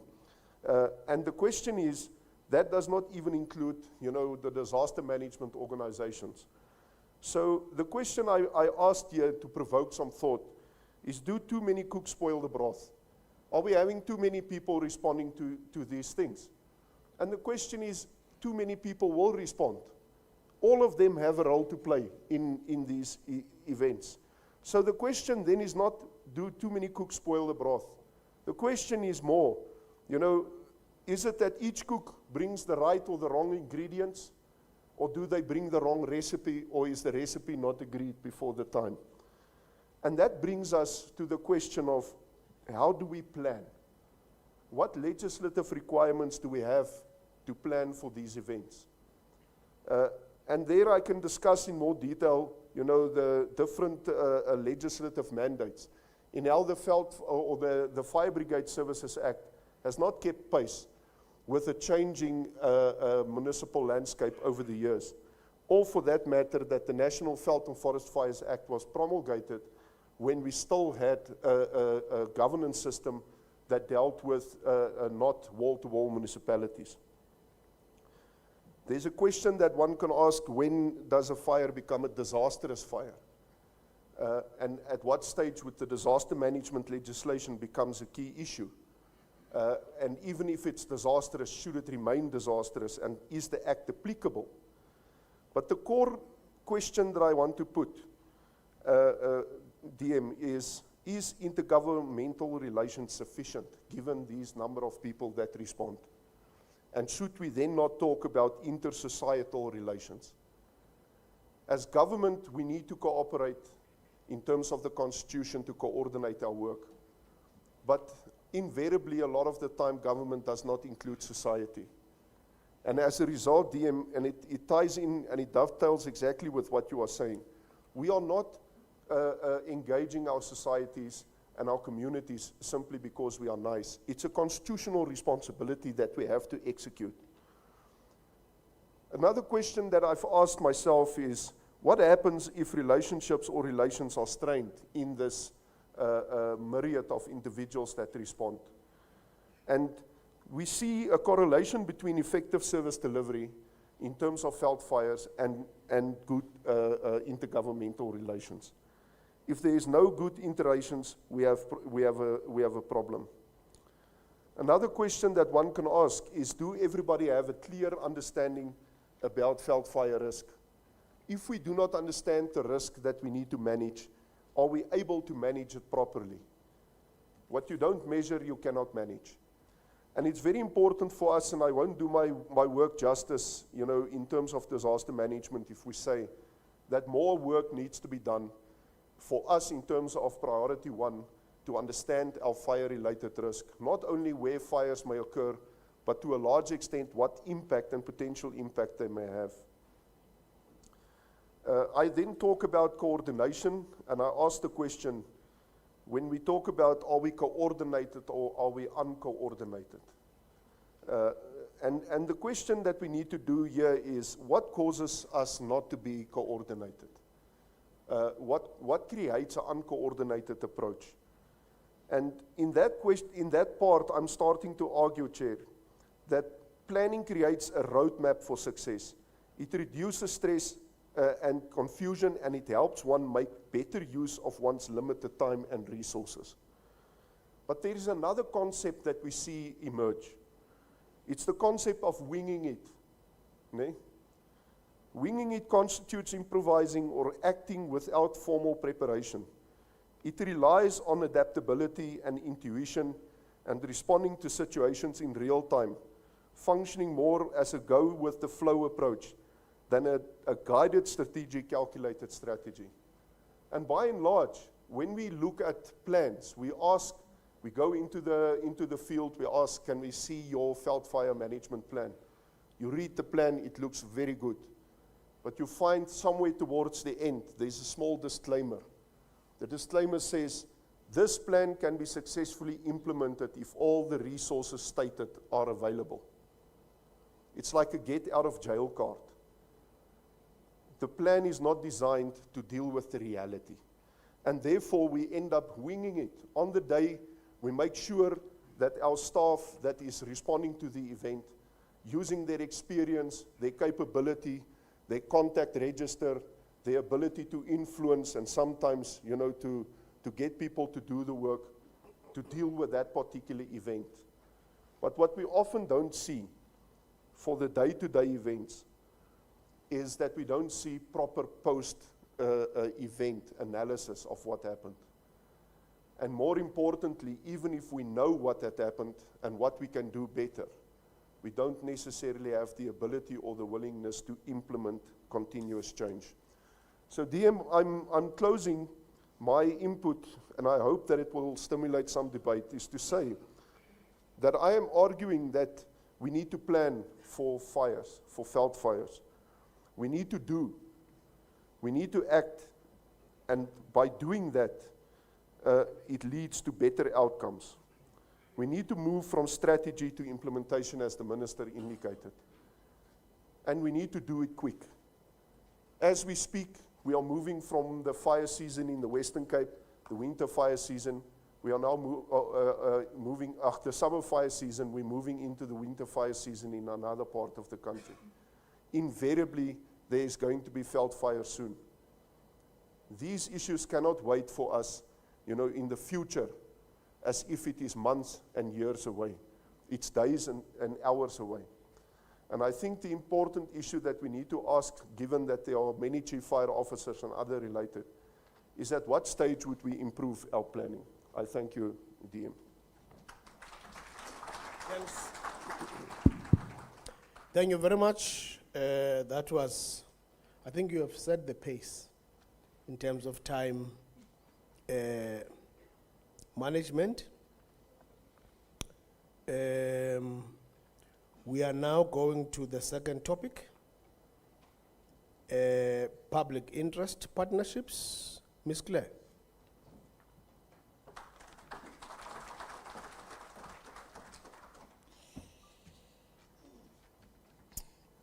Honourable Minister, Deputy Minister, MECs, MMCs, traditional leaders present, all leadership present, all protocols observed.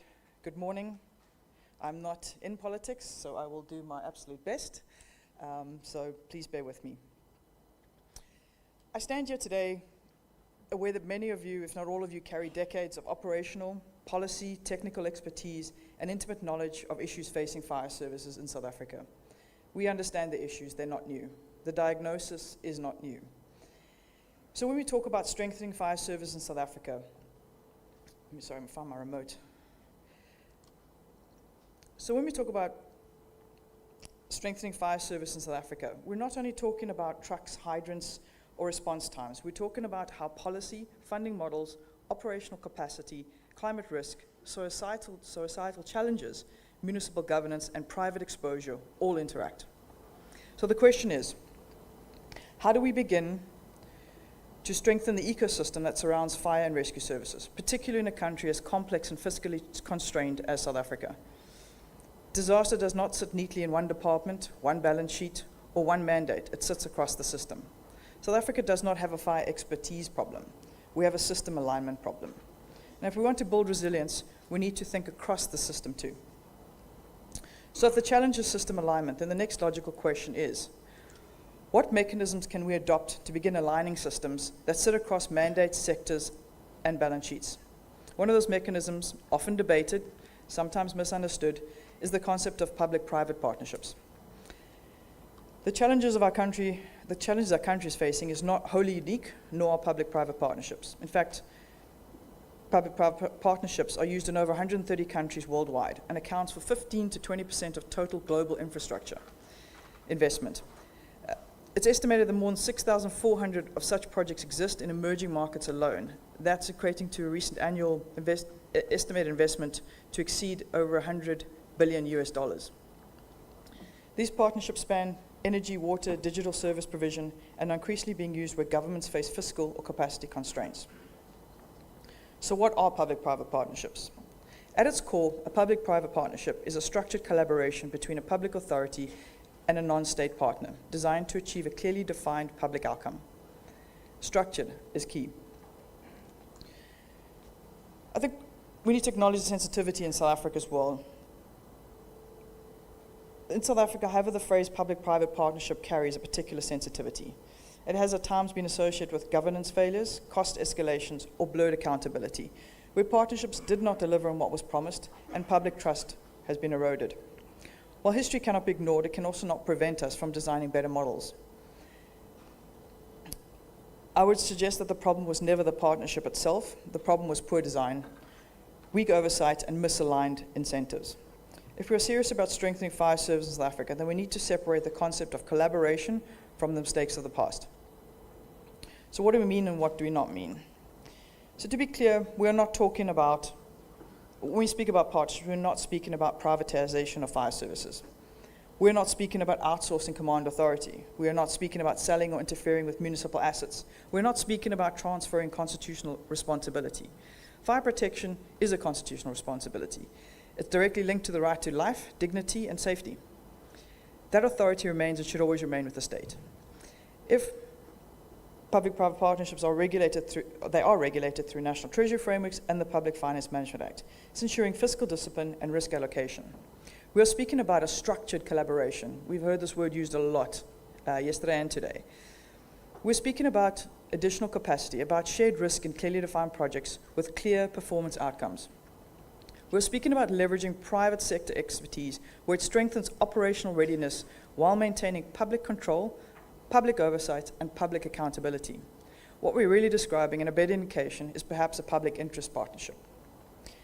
If designed correctly, these partnerships should not dilute responsibility, but rather reinforce it.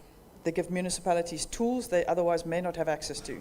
They create resilience in a system that is under increasing pressure, and ultimately they will serve the main purpose: disaster risk reduction, improving response capability, and protecting communities. So why do they matter? Fire service faces many challenges. These are not short-term issues. There are no quick fixes. They are systemic pressures. We're dealing with chronic underfunding across many municipalities. We're dealing with aging infrastructure and equipment that is often beyond optimal life cycle. We are seeing technological gaps, particularly in areas like GIS integration, predictive analytics, incident data management, and fleet optimization. There are skill shortages in specialist and technical roles. And perhaps most critically, there are fragmented coordination across mandates, jurisdictions, and sectors. These are not failures of fire service commitment. They are structural realities of operating in a fiscally constrained and administratively complex environment. To be clear, public interest partnerships are not one-stop fix or a silver bullet to fix everything, but rather a mechanism that can provide access to capital in carefully defined areas. They unlock technical expertise that may not sit permanently within the public sector. They enable faster innovation cycles, particularly in technology and systems integration. They can allow for risk to be shared appropriately in specific projects. And structurally correctly, they introduce performance-based accountability, where outcomes are clearly defined and measured. However, and this is critical, disaster management is not a toll road. It is not a revenue-generating asset class. It's a public safety function. And that distinction fundamentally changes how partnerships must be aligned. If fire services, the objective is not financial return, it's resilience, safety, and risk reduction, which means that any public interest partnership model applied in this space must be carefully scoped, tightly governed, and unequivocally anchored to public interest. The design matters more than the label we give it. If we're going to speak seriously about public-private partnerships in disaster management, we must also speak honestly about their risks. Because it's not a conventional infrastructure environment, this is public safety. There should be certain non-negotiables. The first one is emergency response is a public good.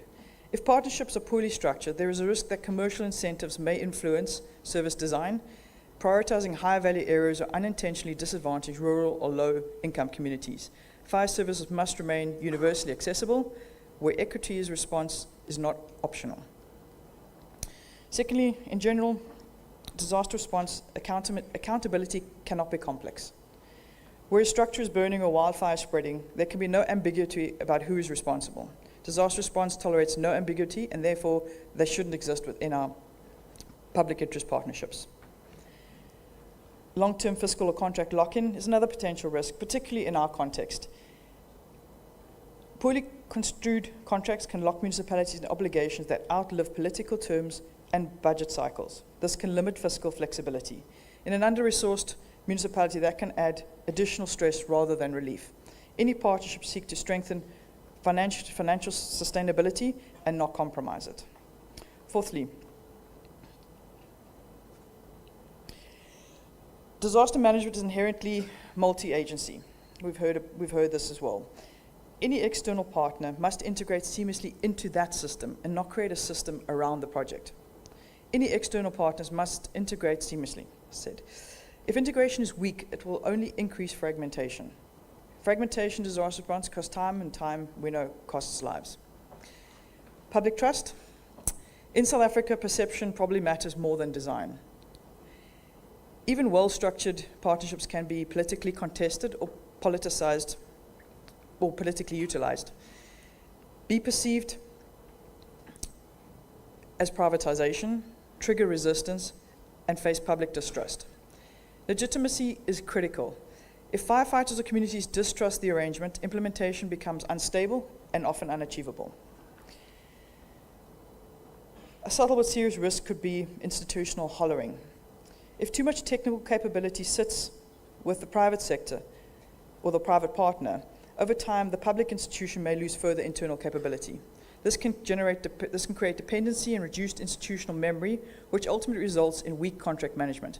We must ensure technical competency is built into the deliverables, and institutions remain competent and not just contractually responsible. Partnerships must guard against hollowing out institutional capability, but rather seek to build capacity within the public sector. Data governance. So we're talking about partnerships that involve solutions like GSI systems, incident data platforms, predictive modeling. We're not talking about just technology upgrades. We're talking about how decisions are made at critical moments, at incidents, during planning and ongoing capability. We currently face a challenge in South Africa around standardized, accessible information within fire services. Systems are not always aligned, and data is not always uniform. So while control and protection of data are essential, so too is accessibility and uniformity. Data should be secure and appropriately governed, but it must also be readily accessible or available to authorized decision makers and clearly defined stakeholders. If partnerships introduce technology without solving integration, we risk adding complexity instead of strengthening response capability. I think most importantly, without good oversight, none of the potential risks will be identified, and the project may be doomed from the onset. So I think the issue is not whether public interest partnerships are good or bad. The issue is whether they're designed with the end in mind, with potential pitfalls addressed from the start. So where can these strengthen fire services? Where can these partnerships work? I'm not speaking about large-scale, capital-intensive infrastructure projects. I'm speaking about strengthening the system around the firefighter. Public interest partnerships can enhance capacity. They can help us assess specialist skills and training that may not exist consistently across all municipalities. They can support technology and information systems, particularly around incident data, risk mapping, early warning systems. They can enable stronger risk reduction, prevention programs, because prevention is often where we see the biggest long-term savings, but the least consistent funding. And importantly, they can strengthen coordination across sectors, because fire risk does not sit neatly with the municipal boundaries or departmental mandates. Is this my warning? So how do we build responsible public partnerships? And I'm going to speed up a little bit here.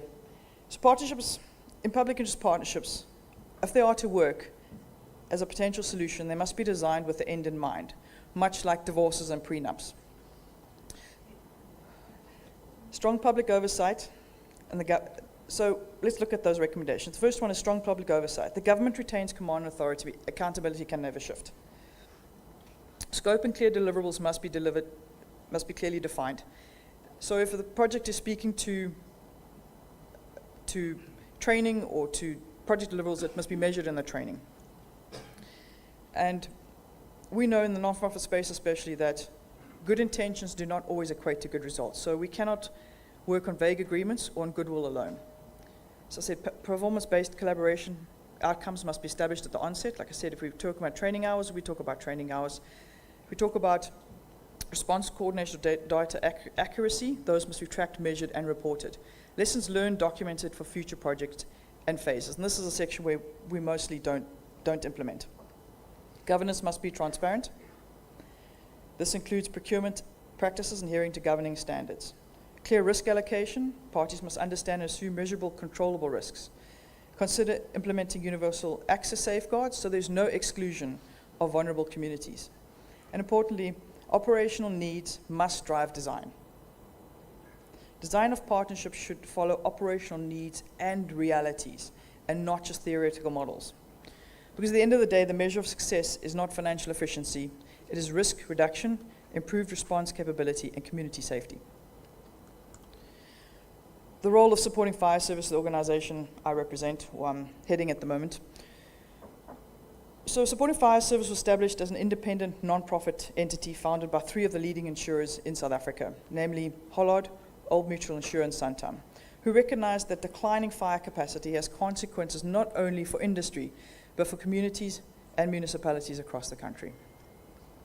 This shared interest led to the creation of Supporting Fire Services, not as a private operator, but an independent entity who can break silos and act as a catalyst within a system under severe strain. Our mandate is focused on strengthening fire service resilience and reducing systemic fire risk across communities. We are not here to protect balance sheets. We are here to assist in strengthening this ecosystem around fire services so that public capacity is more resilient, more coordinated, and better supported. Structured collaboration in action. It's important to note that when we speak about partnerships, we're not referring only to the private sector. Partnerships can involve NGOs, industry, funders, technical experts, educators, or in a combination of any of these, depending on the need or the problem solving.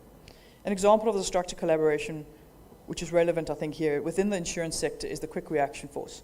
The QRF is a public-private partnership mechanism established through an insurance sector consortium to sponsor rapid initial area response to fires defined within municipal areas where there is an imminent threat. Since inception in 2021, it has operated firstly in the Western Cape and high-risk areas and then the Lower Veld, contributing significantly to early suppression efforts and preventing substantial losses annually. Models such as this demonstrate how disciplined, accountable collaboration can strengthen response capability without distorting public authority. At its core, this is about creating enabling structures that allow fire services to access support in a way that is ethical, transparent, and operationally sound.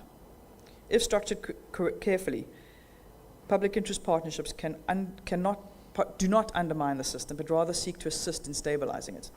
And in conclusion, climate variability is altering fire regimes. Urban expansion is increasing exposure. Fiscal constraints continue to place pressure on municipal capacity. And when response systems weaken, communities feel it first. The responsibility for fire protection is clear. It remains a constitutional obligation of the state, but the burden does not rest with them alone. We are all affected. Supporting Fire Service was established to play a catalytic role within that system, not to fight fires, not to replace municipal function, but to enable structured, accountable collaboration that strengthens resilience. If public interest partnership is designed correctly, with operational realities at the center, governance, clear, and public safety are non-negotiable outcome, then structured collaborations can bring stability to the fire services.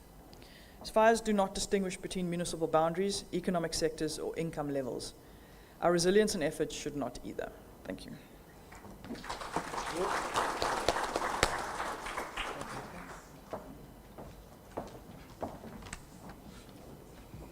I think the first thing she did was to make a disclaimer that she's not a politician.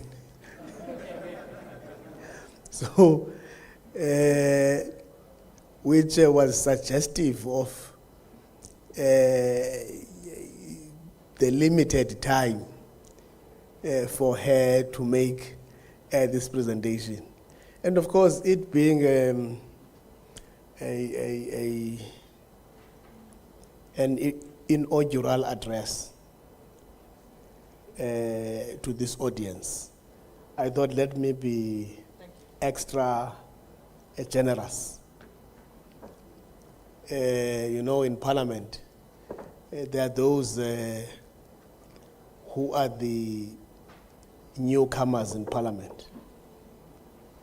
And when they address Parliament for the first time, they are not disturbed. They are given enough time to say anything and everything. And so we must be generous. Well, I think we are good. We are good. Mr. Van Staden, I know you are seasoned.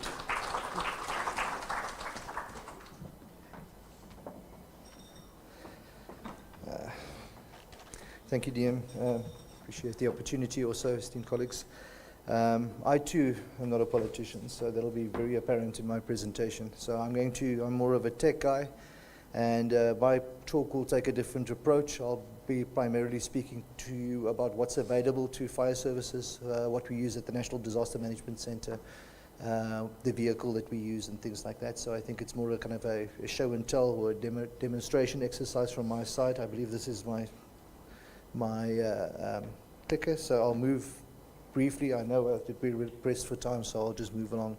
I'm also stuck between my new set of glasses, so I can either see a little bit there or a little bit there, so I'll figure it out as I go along, so you'll just bear with me if I just misread something one way or the other. But I will go through just a brief introduction, basically, and then look at the background, and then introduce you to our GeoHub, which we use is our dissemination vehicle for most of these products. And you'll see the products that I'll touch on, and some of these issues have come up, is what does risk look like across the country, early warning systems, how we use these products and services for disaster risk reduction planning, and then also looking at external sources, also how we leverage some satellite technology and innovative tools to further understanding and help us to understand the hazard in its totality, and then the vulnerabilities also that the communities are exposed to. And then we've also finally put something together that we're now looking at monitoring and evaluation, where we're starting to use mobile tools. It all seems very boring, I'm sure, but I'm going to try and keep it as interesting. I've got lots of pictures, so and it's just a couple of slides around this. So, and then I'll just close with a couple of recommendations just to get the ideas flowing. This is just basically an overview of our unit. In the disaster management continuum, as most of you might be aware, the geospatial information plays a central role. The unit that I work with is called Disaster Risk Assessment and Early Warning Systems, and we're primarily responsible for working on risk and vulnerability profiling, the development of early warning systems, and then the geomatics component on which everything is built. So I won't go into too much detail around that, but the image on the right will just illustrate all the use of the technology in the various fields of prevention, preparedness, response and recovery as well. In terms of, we're also legally mandated, so Section 17 outlines for us basically where our place is, what our responsibilities are, and that tells us that the Disaster Management Centre, the NDMC, must act as a repository and a conduit for information concerning disasters and disaster management, collect the information associated with disasters, and then also process and analyze, develop an electronic database, and make sure that it gets distributed to stakeholders that are deemed vulnerable for decision-making purposes. So that's pretty much the mandate that we've taken on, and we've built this tool to speak to that. So this is the landing page of the hub that you'll see. You'll also see it in the foyer. My colleagues will be there to take you through if you've got any further deeper questions. 10 minutes is very restrictive, so I'm just going to touch on a couple of things so you're aware of what's out there. Everything is available to you in your respective organizations as well. So this hub can be accessed via the NDMC's website, and then you can just go to the GeoHub and you'll see it's kind of our portal where we host all our geo information related to early warnings, risk and vulnerability, some tools around situational awareness, and then also some monitoring, compliance and reporting capabilities that we've set aside for fire services, for disaster management and the like. So there's a whole host of tools and services. I'm only going to focus on the fire ones that are relevant, but there are a ton of them basically to go through, and I'm also be available to discuss them in greater length outside after the initial engagement. So consequently, this page provides us viewing, analytical and information dissemination and decision support capabilities. So what we'll find first, and we've looked at this also, this is our picture of risk that we've got across the country. We do our risk on a seasonal basis, so our risk profile changes from season to season. You'll see that, as Mr. Daisel has alluded to, our risk will change now, moving from the summer and autumn months into the winter months, moving towards the east. This is a picture that you'll see there of our risk profile in winter.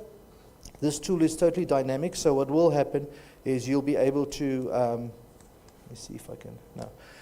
You'll be able to zoom into it, and you'll see at the top there's a depiction of the area that you're looking at. So we're looking at the entire country. There's a picture of risk at the top here, a 1 to 5 rating, and then all the subcomponents that factor into risk. So we're looking at fire specifically now, and we're looking at things like the hazard score that you'll see there, 2.2, the vulnerability and the capacity scores. It's also got subcomponents like how, what is the frequency, the magnitude, and those kind of things. So all that detail is posted there. As you zoom in, my presentation actually had a video attached to this, but I don't think I can manage it with these couple of buttons. As you zoom in, all these panels will update into the area that you're looking towards. Can give you that. If you're from KZN, you can zoom into Ladysmith or wherever it is, or your local municipality, and get this information all packaged nicely for you as well. So it's a picture of risk that we take forward. We think that it's quite useful for planning purposes, to disaster risk reduction initiatives as well. Okay, now. So what happens is we take this picture that we've got of risk, so this is a different picture, just represented differently, and we've got a 3-month forecast that we do, that we distribute via our early warnings channels, where we distribute this information and we pair the risk that we've done in the past with historical trends that you'll see there depicted on a month-to-month basis for fires, and we pair that with a 3-month weather forecast, the vegetation conditions, and also wind conditions that we foresee. So we take this risk, we plug it into something that's a little bit more dynamic, forward-looking, and then we say the following 3 months, these are the fire risks that you might either be elevated or, but this is your base that you receive. And this product comes out every 3 months. The latest iteration will be in the first week of March, and then we present it at the National Disaster Management Advisory Forum also. So a useful planning product for seasonal kind of operational planning as well. For the short term, then we've got our fire danger index tool. All of these reside still in the portal. So this is a day-to-day picture of what your FDI is doing. Here's a picture of the whole country. You can zoom into your area if you want to see what Mangahoong's FDI looks for. Like today, you can just click on the map and it'll give you a 5-day forecast. So today, in the next 5 days, we've got one represented there that shows you how this particular municipality is moving into the red area as well. They are depicted from the danger areas also. So it's a good operational tool to do planning for the short term. Also, a 5-day forecast. It is the source information is from the South African Weather Services, so it's not something that we're making up. It's our engagement with the South African Weather Services has rendered this product, and we provide this on a daily basis. If we look at fire analysis, there's been a lot of talk about this. I liked what the colleagues from the FPA also has to say. We are underutilizing our fire knowledge. I've just isolated the Free State here, showing a year-on-year observation from satellites, what we've seen, and what it looks like on a seasonal basis, and a monthly picture at the bottom there, so you can see when the peaks are, when we can do our planning, when we can do our disaster risk reduction. Just by isolating the Free State, we can see that during summer and autumn, only 7% of the fires are observed. So it's a quiet time. It's a time when you do your planning and things like that. And then a very busy period during winter and spring, each taking about over 40% of your time. We can also see by this tool which are the most pertinent or the most fire-prone areas also historically. And then it's represented also in the map that you can see, and you can see eastern parts of the Free State, in this instance, Thabo Mofokeng specifically, in the darker hues. Those areas are frequently experiencing fire. So a date that will be trained again on ICS, targeting exactly the groups that were in attendance there, because we saw the extent of impact of the absence of the language that is being spoken. Rescue SA will be working together with Nelson Mandela University in this exercise. Now I'm being practical on lessons learned. And as I've been going through my presentation, I've been highlighting some of these areas so that it's not just theoretical lessons learned, but I tried to make it practical. The other one is when you have those areas that require improvements exposed, go out there, colleagues. I've been making a lot of calls. I've been sharing information. Our colleagues as a collective in the province, the districts themselves, they have been making coordinating engagements to improve on the shortcomings we picked up during the exercise. That is the only way we can be better. And the next one is promoted collaboration, preparedness. And we need to test it, colleagues, through various simulations and awareness campaigns. The last bullet, lessons learned will guide planning, resource allocation, policy imperatives, where we need to review or we need to add across all spheres of government. I'd like to add, if implemented. So it's about implementation. If we plan, we don't implement, then we will never achieve anything.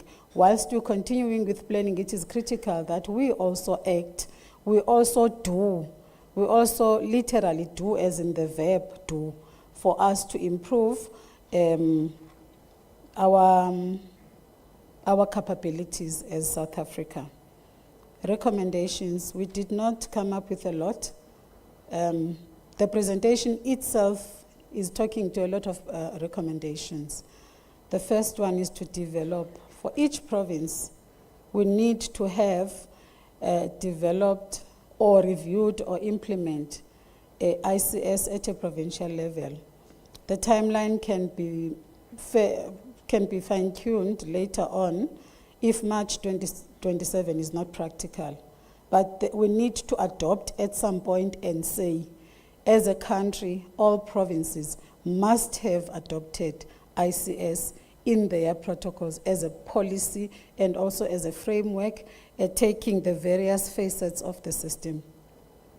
Secondly, we are coming to propose that each and every province, we need to consider 2 simulation exercises a year.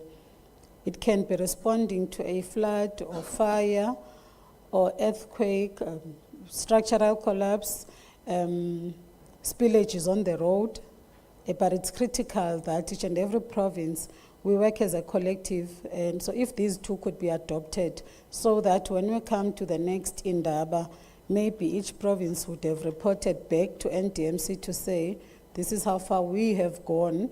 We may not have achieved, but we have started, and this is what we achieved. I've come to the end of the presentation. Thank you very much, DM. Thank you so much. Thank you for the inaugural maiden address. We normally call it maiden address. Thank you so much. Colleagues, looking at the intellectual and academic acumen in this house put together, certainly I will not be fair to all of you if I were to expect you to ask questions. I hope I'm understood. I will not be fair to you to expect you to ask questions. With all the cumulative intellectual acumen, rather, if there are gaps that you would have identified, please raise those so that they are captured, so as to solidify and emasculate these presentations. For instance, one of the areas that they may have to look at is I'll make just typical example that probably most of you would know. When for the first time there was a tsunami that attacked, I think it was Indonesia, one of these countries. The ocean was actually getting more insight. And as it was pushing itself inside, the indigenous animals were seen in a very strange way running up the hill. So indigenous people, they knew that a disaster is coming, they followed the animals.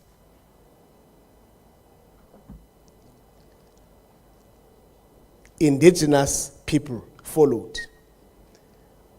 But the tourists were so fascinated by this ocean moving inside more and more, and they were following the ocean. And the next thing, the rest is history. What happened thereafter?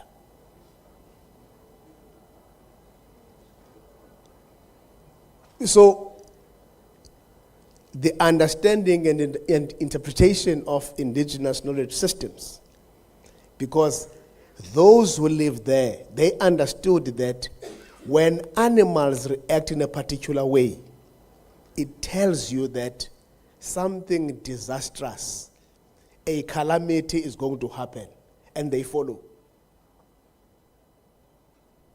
And they survived. And a number of casualties and fatalities during that incident were those who went there as tourists. Because what was a calamity and a danger was a fascination.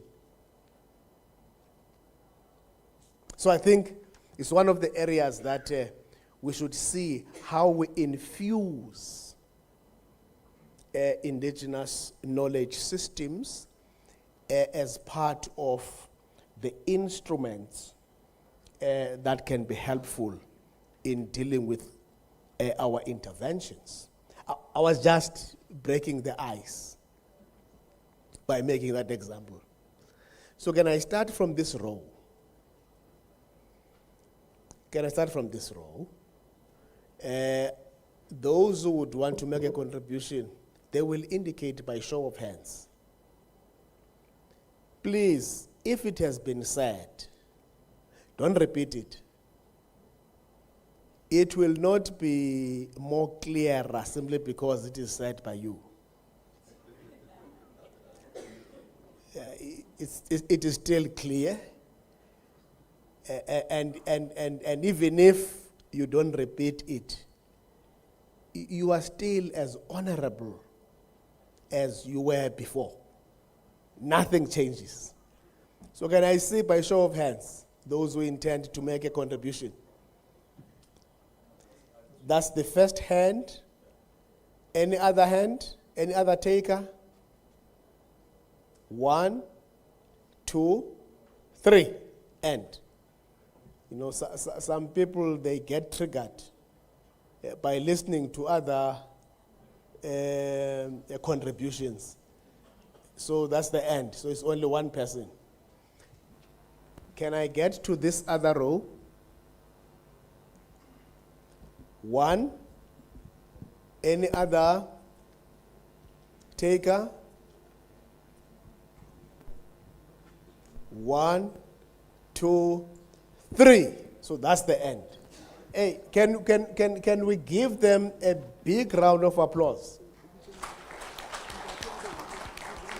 It simply shows that they were so succinctly clear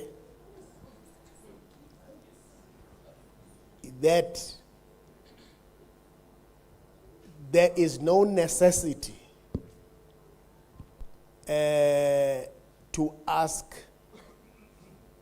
many questions, except for the two colleagues to solidify and emasculate the contributions. Can I start with you, my brother? Thank you.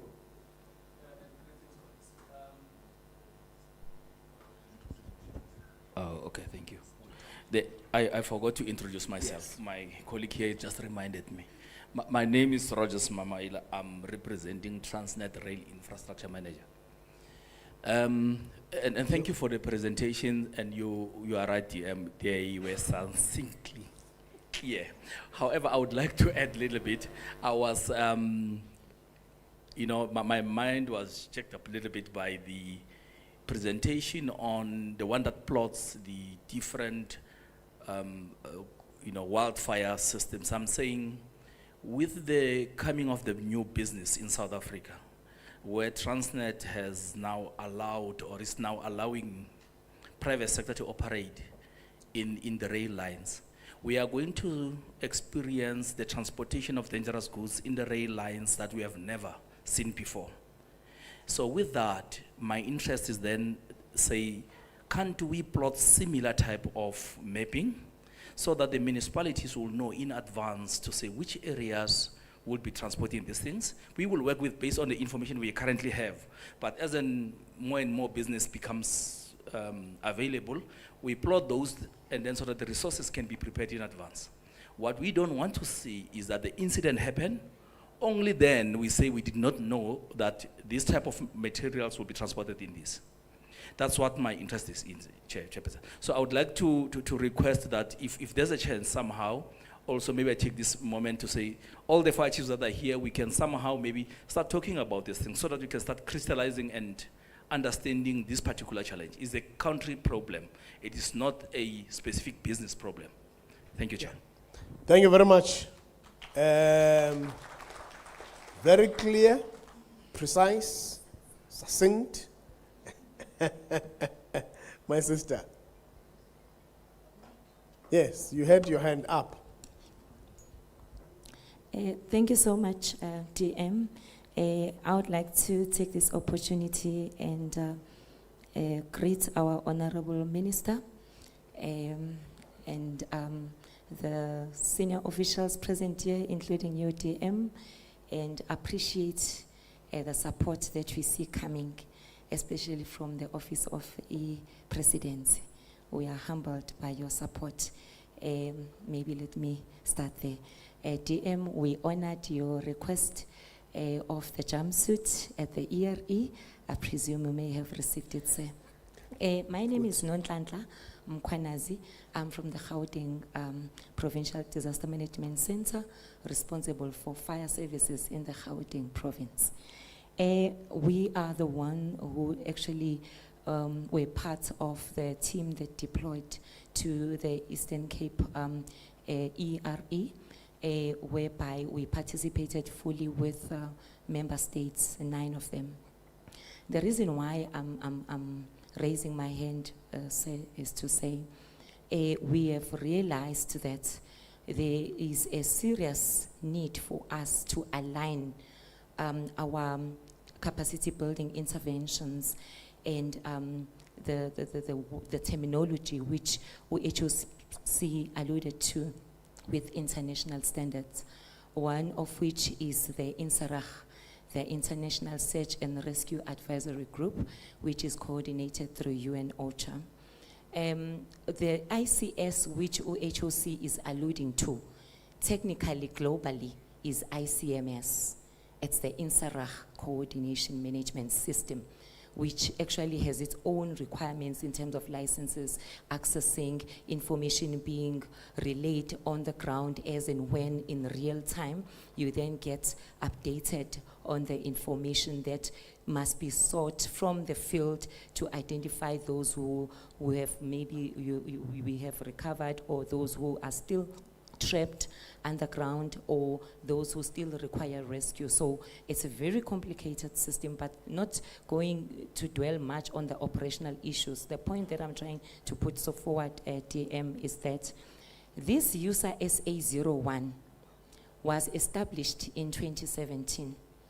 It is the only classified team that we have in our soil. In fact, it's second to Morocco, which classified first. So us as a user SA01, we're not representing Gauteng. Maybe let me clarify this so that it's well captured on this platform. This user SA01 represents the whole country. Technically, from my legal understanding, DM, it should be at the level of the Office of the Presidency, because it's representing the whole country.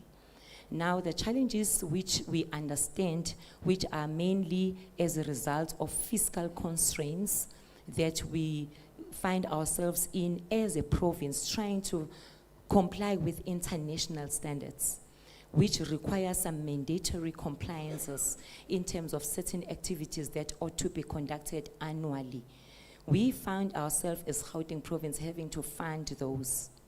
Or maybe Let me hope I'm not being out of order. Maybe finding ourselves also in a situation whereby we are haunted by some other resolutions which are taken as a result of minimizing cost, which we understand, because we cannot shy away from that at DM. Typical example is a moratorium on international travel, which has been placed, which delayed our response to Mozambique with the recent floods. We came and then we had to turn on the border because we had to allow for our highest office to unlock those, otherwise it would be non-compliance issue in terms of the resolution which was crafted. So mine is to say, if we don't participate on these international activities, as alluded by HOC, in line with the INSARAG calendar, which then details out what needs to be done when, not to say that we need to be there at all times, but there are those mandatory engagements which are mandatory for the classified teams. That will then imply that we automatically disqualify ourselves as the only classified team in our soil. So as we speak, like HOC was alluding, we already got at least 2 members in our team who are serving in SADC. They were deployed to assist with the Cyclone Gezani, because these cyclones have got, you know, those names. So Cyclone Gezani was approaching Madagascar, then our team was able to deploy out there through SADC ERT teams, emergency response team. So what I'm trying to say is that we would really appreciate a representation from the Office of the Presidency, and we have seen it with the global teams, whereby when we request assistance in terms of certain mandatory activities, they would say no, route it through the certain, authorities, SADC, such that it gets approved, because the ministry of that country forms part of USA. So we're humbling ourselves. We would like to see our team having a representation from the very high level office, simply because this team is servicing the nation. And lastly, I'm sorry to take time, on the issue of coordination and response to disasters, we humbly appealing to our national once more, and under the leadership of our Honorable Dr. Stole HOC, that we would like to deploy within the 72 hours as detailed on the INSARAG standards. Otherwise, post facto would be nothing but recovery. We've got specialized team which we train and we support as Kokta Gauteng province on high angle rescue, on vehicle extrications, on structural collapses, flood rescues. We even procured specialized units like your ski boats, the support that we're providing to all the municipalities which are providing fire services in Gauteng, including your rescue units. Now those boats and all the specialized units, your ski boats, we want to use them somewhere. We don't want to come post-facto. We would like to be deployed in line with the Disaster Management Act. I submit. Thank you so much. Thank you. I'm sure you will all understand the acronyms. By the time you leave here, you will have amplified your sense of appreciation, and your vocabulary will be significantly improved. You know, so much is being said here, technical jargons. So, yeah, colleagues, yeah, the contributions. Oh, there's another one, or two. I did not see them. Can we allow them to come in?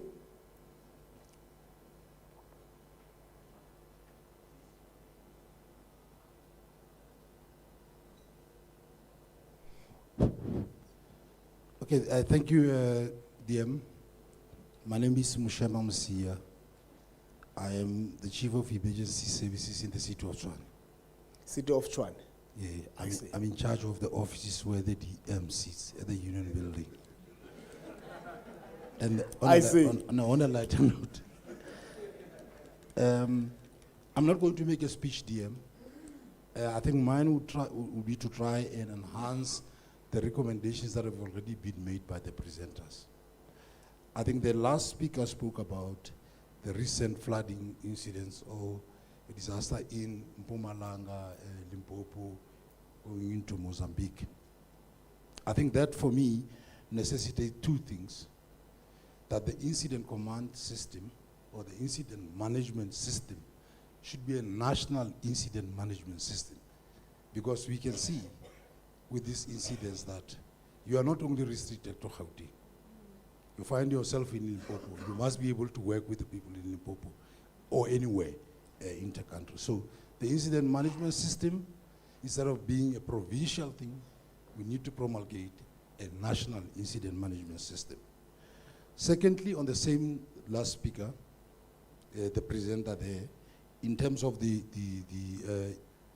urban search and rescue team, I don't see the reason why we are not having a national urban search and rescue team. Yes, Gauteng started. It's a good start that started there in Gauteng.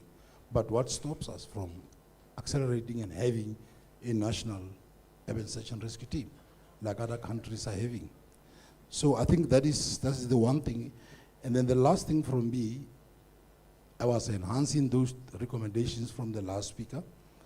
And then the last thing that I want to touch on is from the first presenter.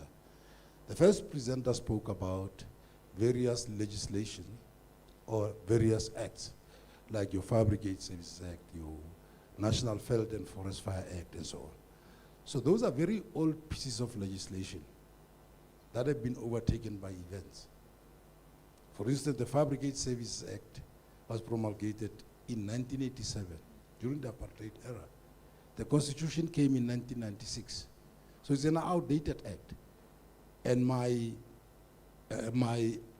the recommendation that I'm making to enhance the recommendation, I know that the board is working on it, NAFSEC is working on it, COCTA is working on it, but my plea is that let us fast track the bill, the Fire Services Bill that is at hand now.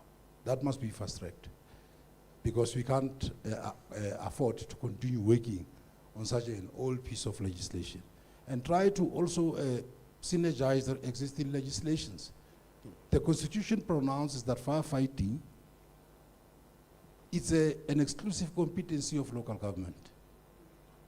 But there's other legislations or acts that came before the Constitution that are trying to, or that are interfering with that mandate. Because the intention of the legislator at that point in time, when the Constitution came into place, they knew that there was going to be local government legislative framework, like your Structures Act, Systems Act, MFMA. All those legislation came from 2000. And Chapter 8 would have given the municipality to decide how the competencies that were given by the Constitution should be mechanisms of provision, whether it's an internal or an outsourced.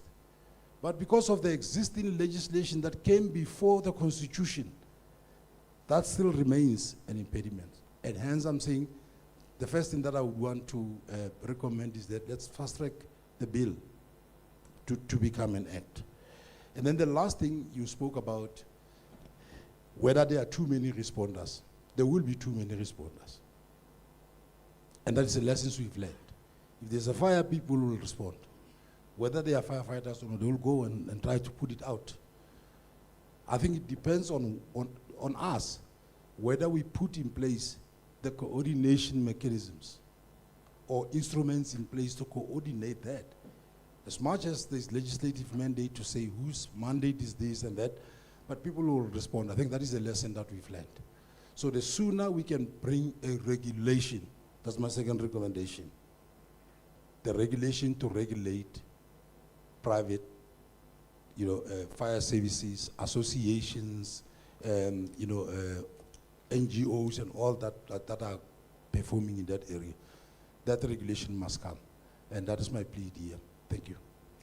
Thank you so much. I take it that is the last hand, eh? Yes. Thank you, DM, for the opportunity, and good afternoon, Minister. DM, my name is Mhlakwana Mkwena. I'm the Manager Emergency Services in Thabo Mufuzanyana District Municipality, that is in Kwakwa. I just want to compliment the second presentations on the Triple P. The Triple P is working, and then there was a program that was managed by a COCTA that was called a BAM, Business Adopt Municipality. And then we were beneficiary from that program. We raised the concern that we have the challenge as the municipality, and then we need the assistance. And then Santam raised hands, says we are sharing a common understanding with you because we have the property that we insure along N3 and in your area. Hence they raised hand, they partnered with Thabo Mufuzanyana for the period of 3 years. And we benefited from that program. Now, the challenge is the municipality becomes dependent to such program. And then normally, when that partnership ends, the program lapses. That is the challenge that we have. So my plea is, that is a good program. Can COCTA continue with such program, but mobilize more partners to partner with municipalities, because those programs are important? Can COCTA ensure that municipalities sustain the after services of those programs, so that there is a sustainability for continuations? That is a good program of the Triple P partnership. We attest to that. So I submit a DM. Thank you very much. And I also want to even thank those who had the wish of making a contribution, but decided to keep that wish to themselves.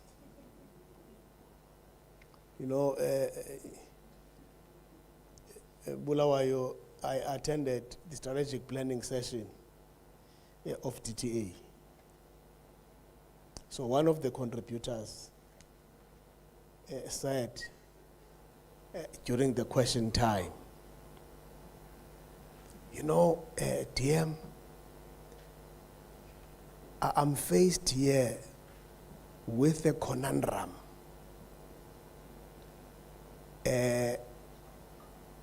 Of not knowing whether to appreciate the things that are being said here, or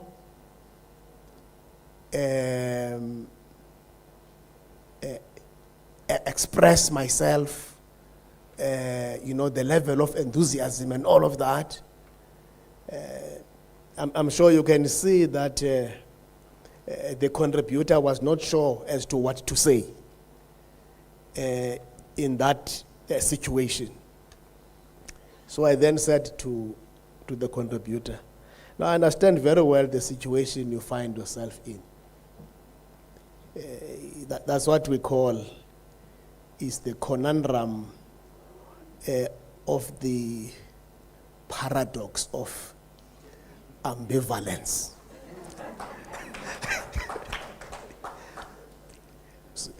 Write it.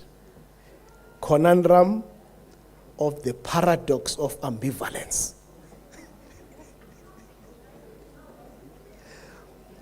So I can say maybe some of you find themselves in that conundrum of the paradox of ambivalence. No, it's okay. Don't worry.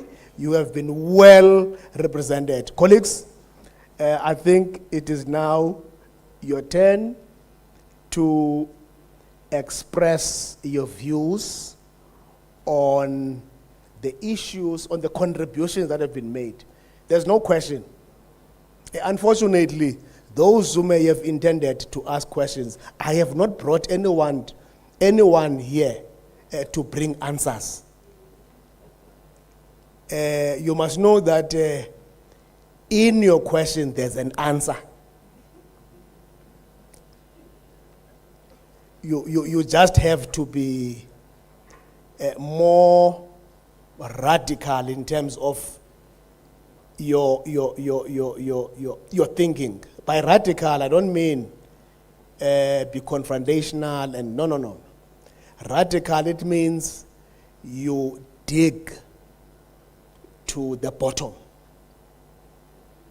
You know, when we studied philosophy, there were 4 ways of analyzing a philosophical argument. 1, you look at it whether it is logical. 2, you look at it whether it is radical. 3, you look at it whether it is critical. 4, you look at it whether it is rational. Rational, radical, critical, and logical. You must be able to detect a difference between what is valid and what is fallacious. Let me just put it there, leave it there. I now hand over to you.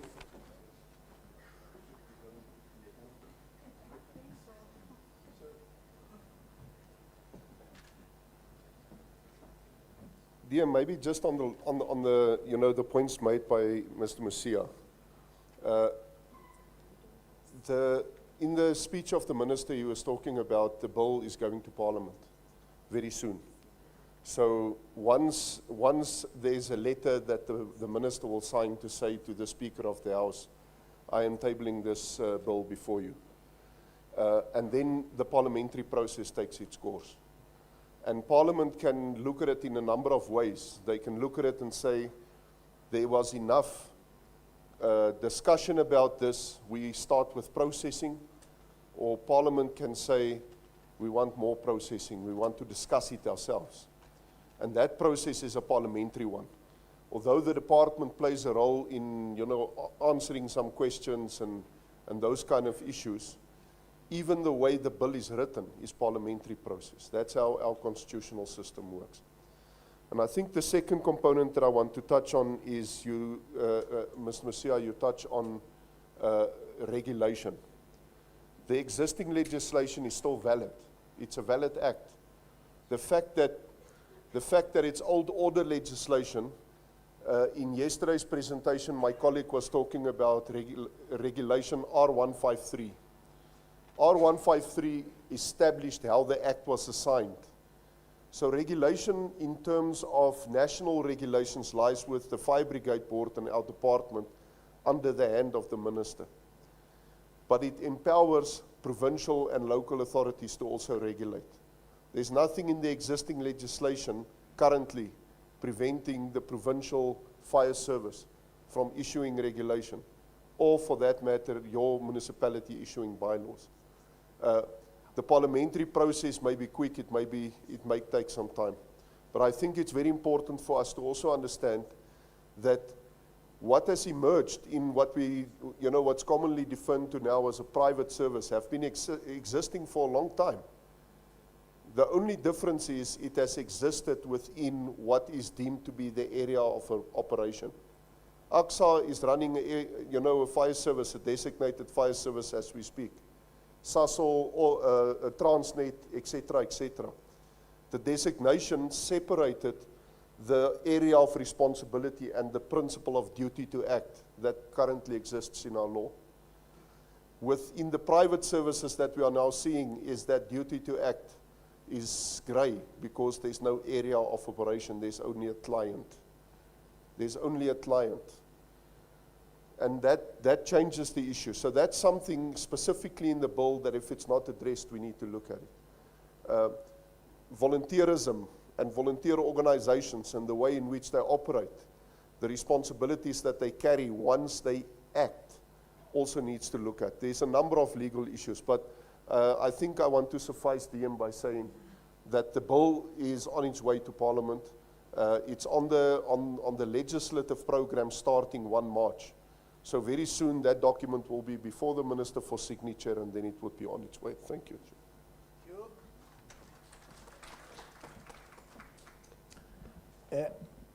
Am I correct to assume that you are representing the panel, or is there any other panelist? No, Chair. Okay, please. Thank you, DM. Just briefly also, from the Railway Safety Regulator, I think it's a valid point. I think we'd be quite eager to work together. I think what we've done in the past in establishing an outstanding risk is partnering with entities that are not responsible, but are driving and have got the mitigation factors in play and understand the landscape good. So we've done this with the South African Weather Services on a number of occasions. We've partnered with the CSIR and the ARC in establishing our risk profiles that we've currently got. And I think, we'd welcome such an engagement like that. So yes, we could definitely have a follow-up and see what we can come up with basically as to the participating entities. And then secondly, just maybe to the DM's question also about how we would like to see, it was mentioned kind of on the fly basically, but I thought it's worthy mentioning also that the National Disaster Management Center will be driving the early warnings for all campaign. So that is going to take us towards taking early warnings over the next couple of years. And a very big part of our roadmap that we've set out is to look at incorporating indigenous knowledge into early warnings, looking at promoting inclusivity. So the roadmap is available. We're also willing to share that with anybody that's interested in it, but it creates the roadmap for us for the next couple of years on how we're looking to integrate various technologies and making sure that we're ticking the right boxes basically in terms of applying smart early warnings, understanding our risk, and doing risk-informed planning moving forward as well. But I'll make even more information available outside at the stand for anybody that's interested in that initiative as well. So thank you, Dean, that's all. Thank you very much. I'm sure all of us can agree as to the wealth of epistemological prowess who passionately demonstrated at this session. We will now call upon Dr. Stolle to come up.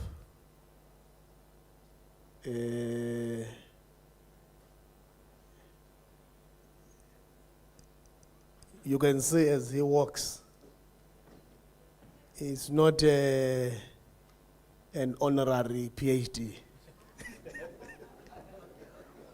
He has worked for it. Doc, there are these. Oh, there's a hand there. Yes.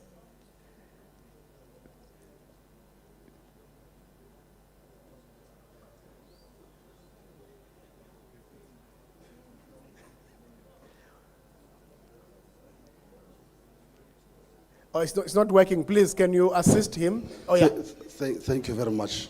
Yes. My name is Chris Rampia From Yes, Chris. From Limpopo, Polokwane Municipality, acting chief at Polokwane Municipality.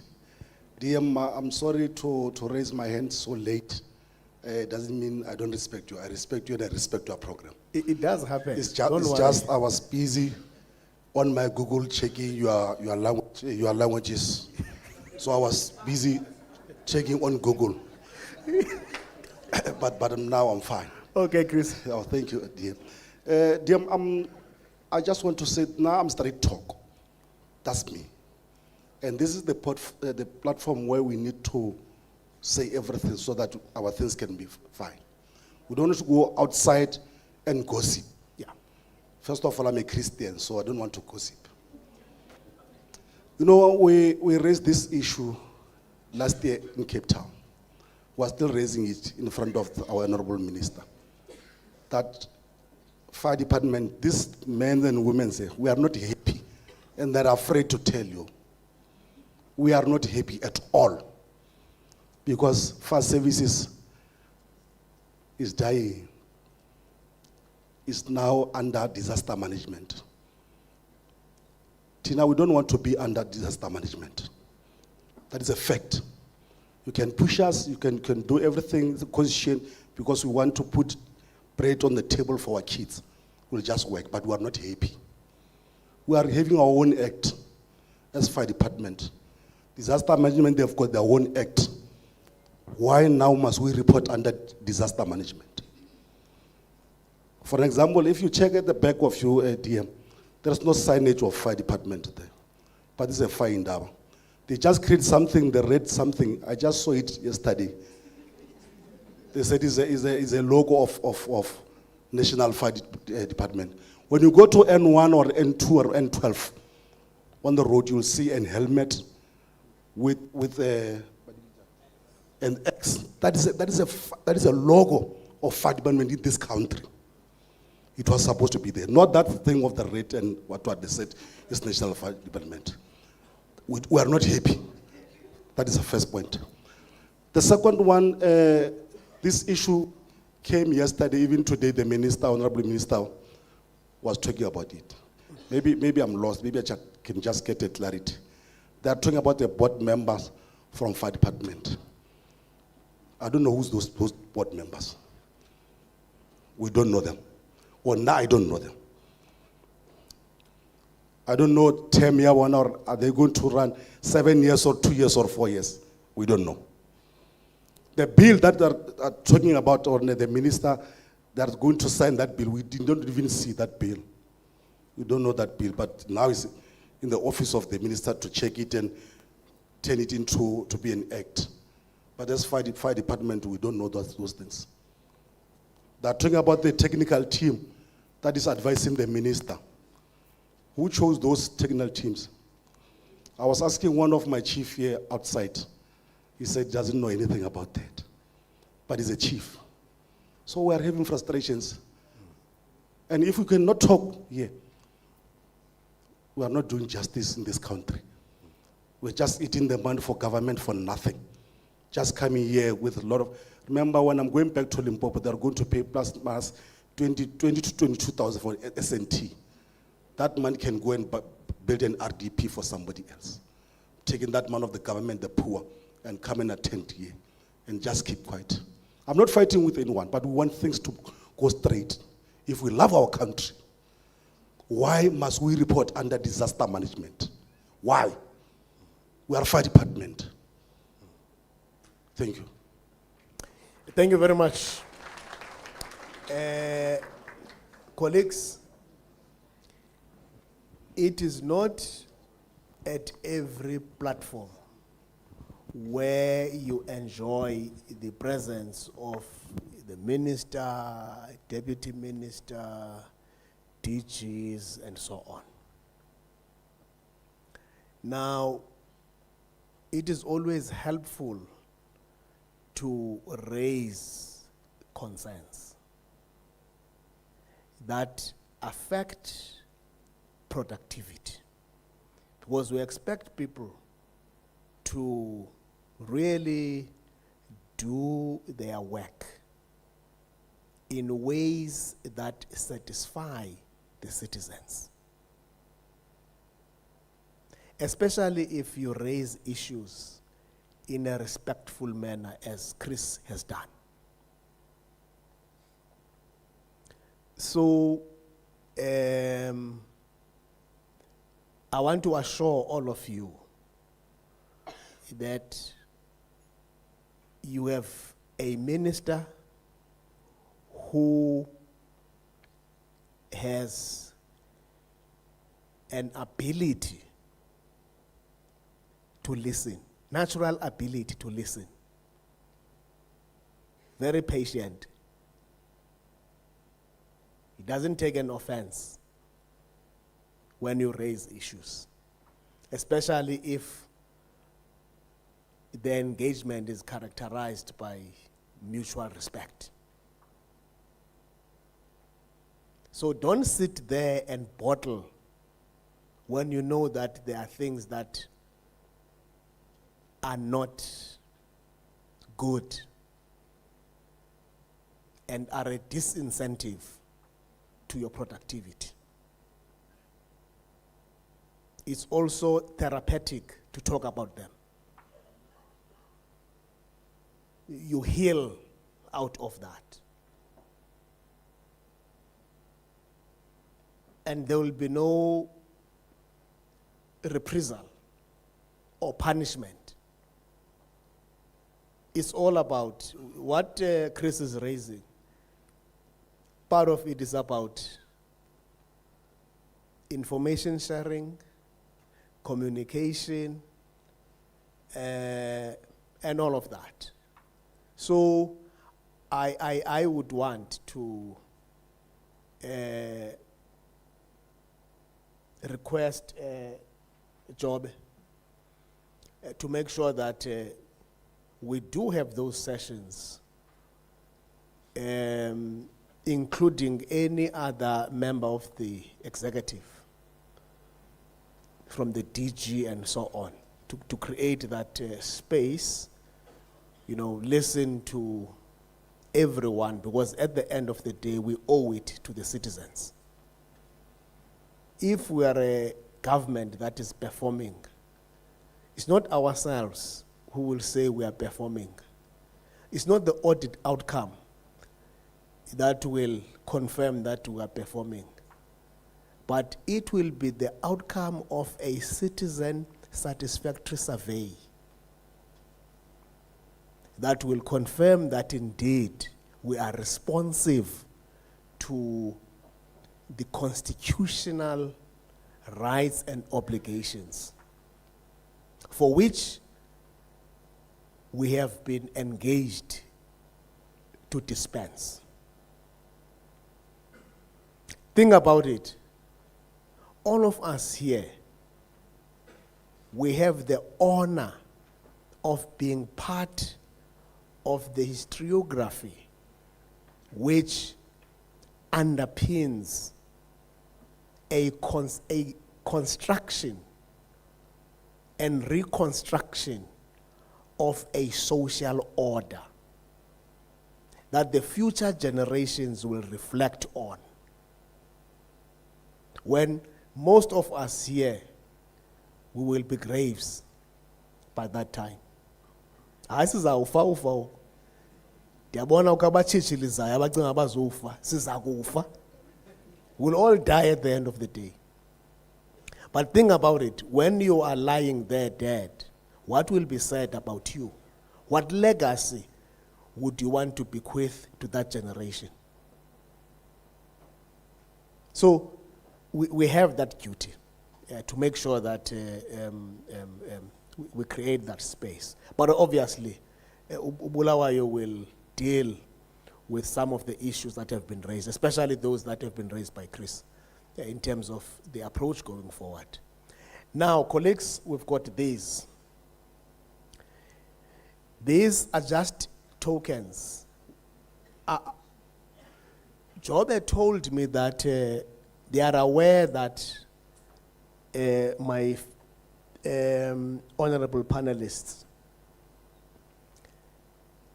some of you, by virtue of the positions that you hold, you may have to disclose whatever that you get.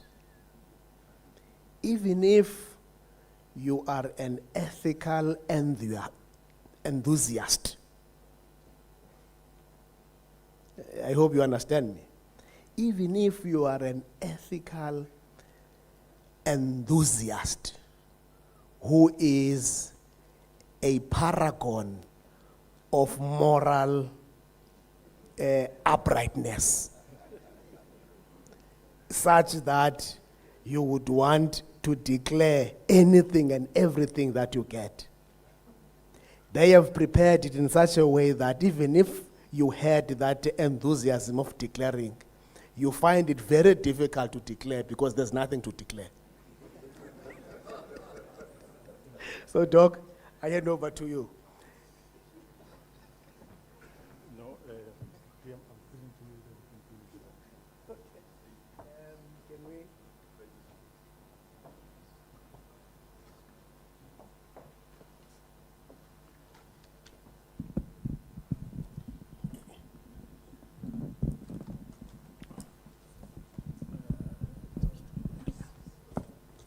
And this is a token of appreciation from the ministry, as led by Minister Hlabisa, for the contribution that you have made to this function. Thank you very much for your contribution.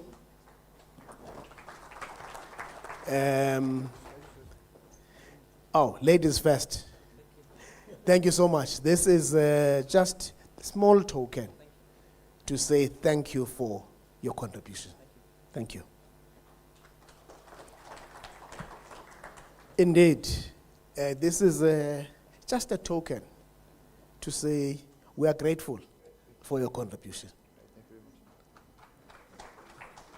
And of course, this is just something to carry when you go home, to demonstrate that you attended the function and your contribution was appreciated.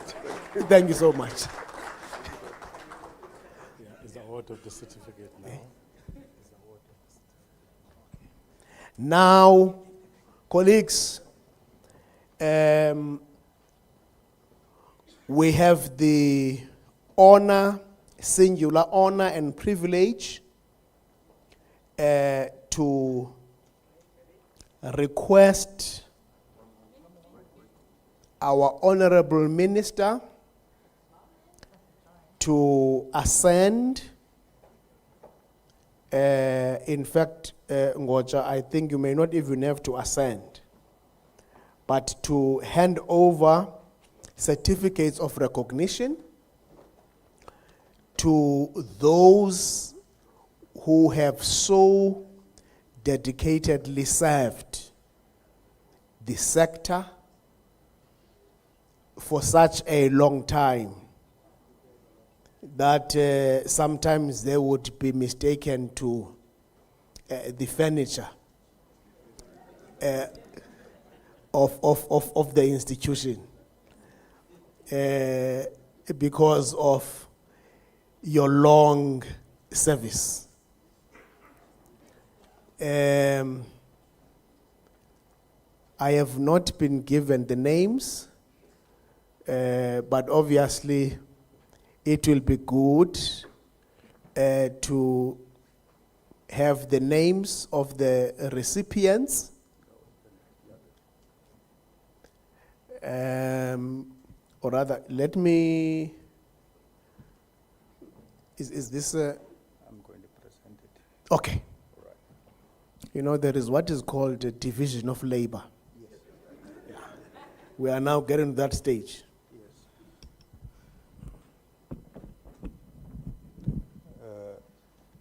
Once of all, thank you very much for attending this Fire Services Indaba. I would just profoundly express my gratitude to the Minister, the Deputy Minister, the political leadership in the province, the traditional leadership in the province, as well all of those firemen, firewomen that are currently present. Chairperson, can I adjust the mic from speaking? Can I adjust the mic from speaking efficiency to operational efficiency?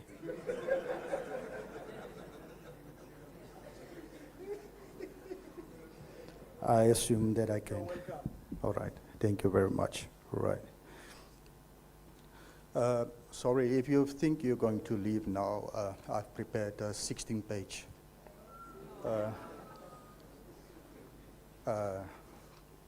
speech for today. I'm just joking.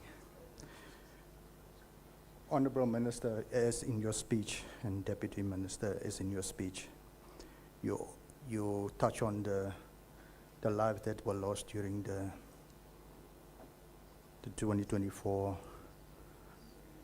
season, firemen that lost their life.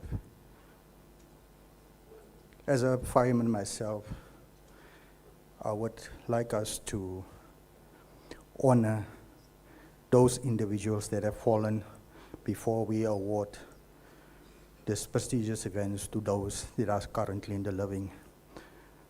So can you all raise for a moment to honor those that we have lost? We will sound the bell.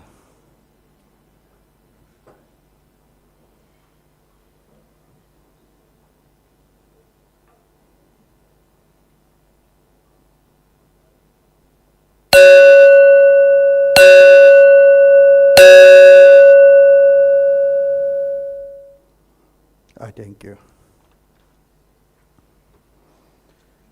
Minister, as you have noted, this is a close-knit family. Firemen are very close in a fire building.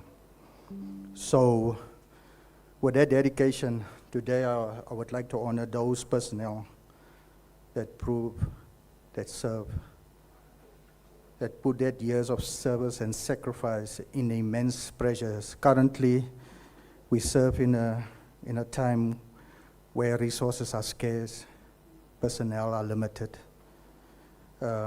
lives are lost, properties are lost, and we have those individuals that have stuck in the service for more than 30 years to show their dedication, appreciation, because once a fireman, always a fireman.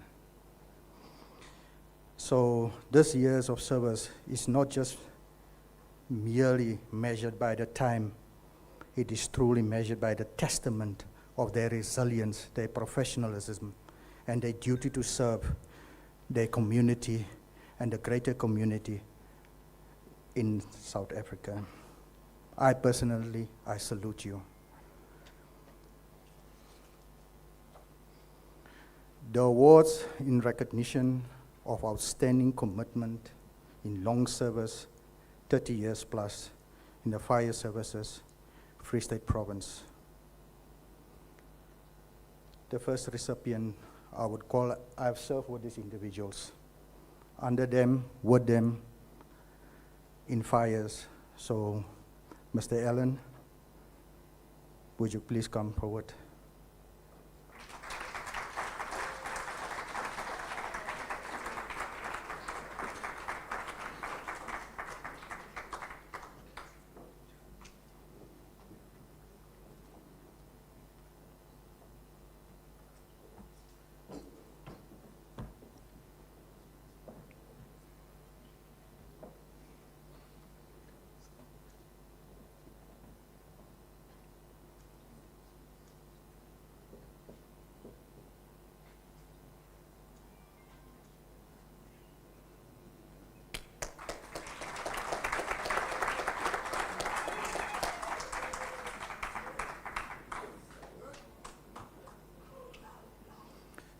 Mr. Van Veeren, you will please ascend the stage.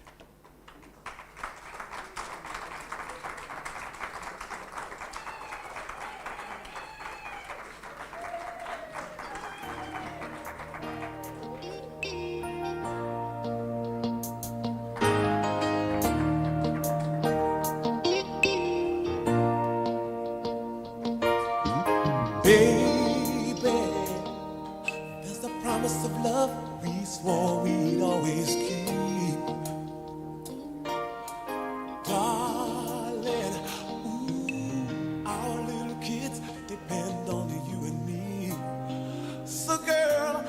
That's the fight. 'Cause this world we built.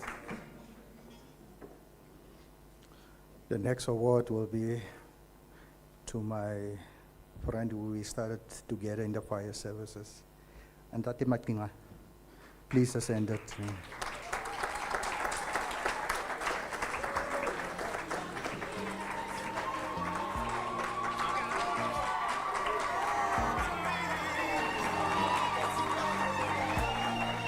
For the family, for the family, for the family, baby. There's a photograph back then of you and me.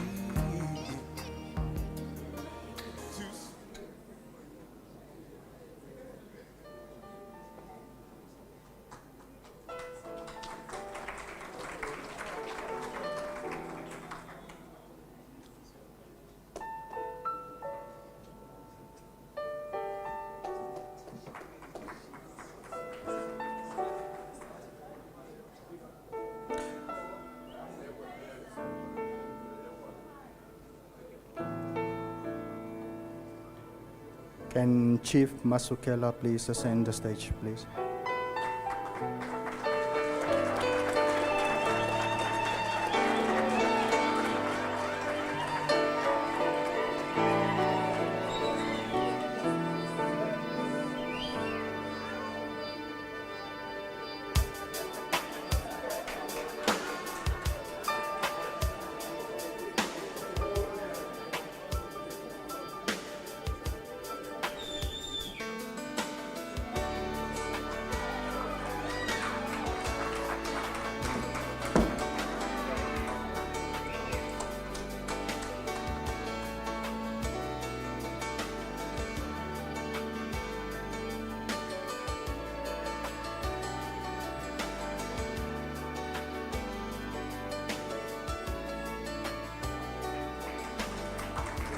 What's wrong face?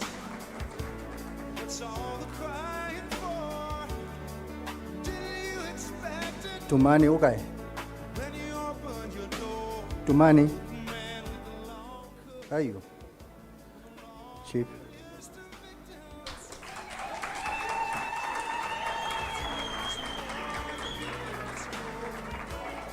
My colleague. Yeah.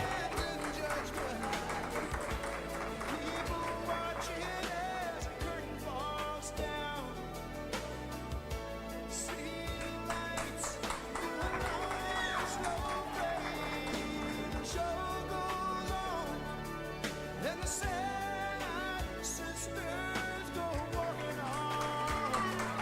Everyone watching all along. The show goes on.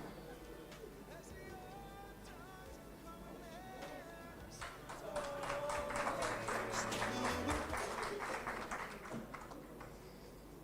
Can we have Chief Pansel, please?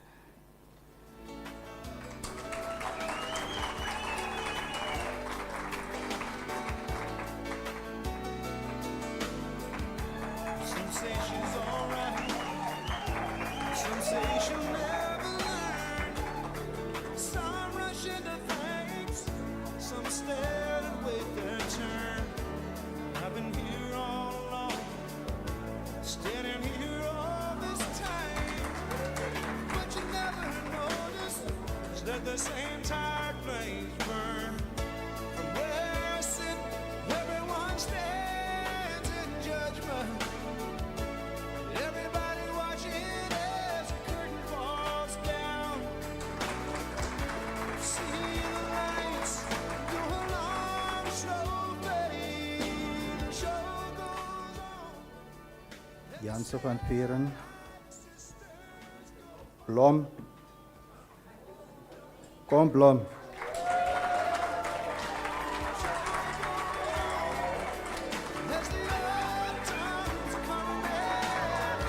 We were on the same shift.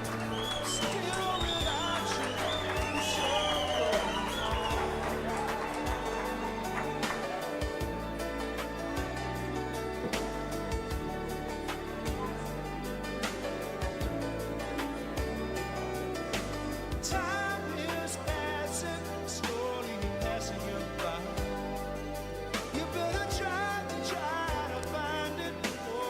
there's a mismatch.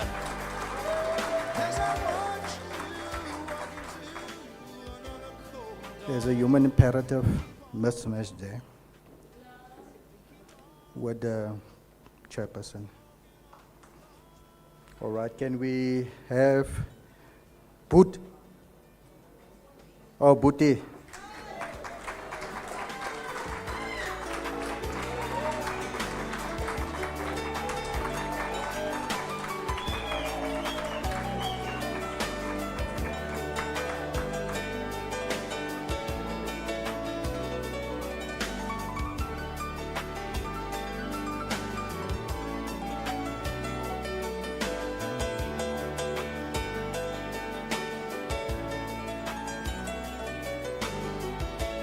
Where she sits, everyone stands in judgment.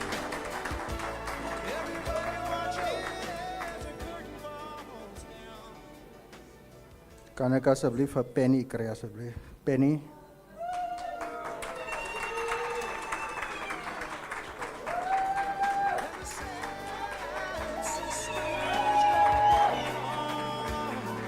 Everyone watching all along. The show goes on.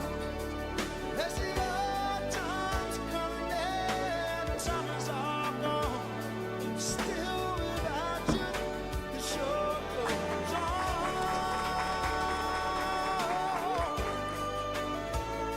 Those of you that know that when you're in a uniform service, when you don't have your hat on, you can't salute.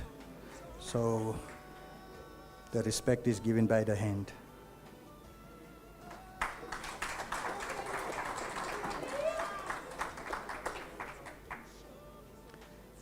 Chief Advice, Kutlani.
Thank you, Chief. Kan ons vir Kritsie hier voor kry? Kritsie.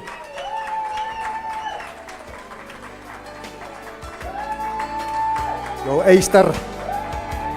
What's the long face? What's all the crying for? Did you expect it when you opened your door? The man with the long coat and the long list of victims. Everybody watching knows he's the one keeping the score. From where she sits, everyone stands.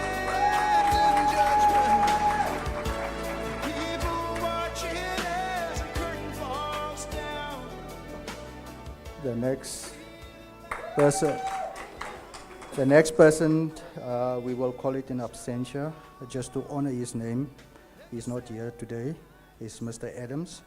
So he has family commitments that he had to attend. So we'll just call his name in absentia. Mr. Adams.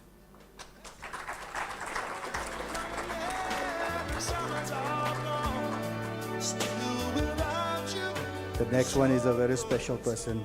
I've worked for a couple of months in Kwakwa. He made me feel very comfortable. He made sure that I have a place to sleep in the fire department when I was doing training there. we did some mountain rescues together. I would call on Chief Malimabe.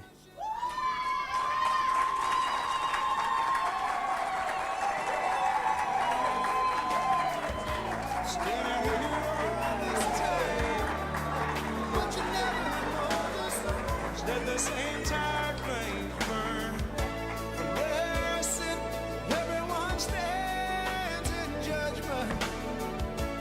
Everybody watching as the curtain falls down.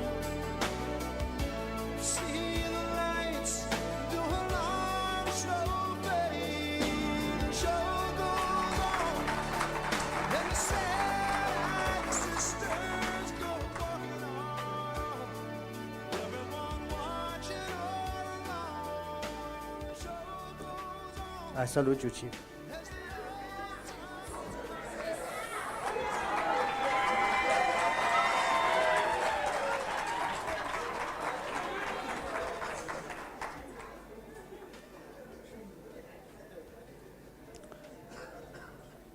People, the next award will be going to Chief Klassen.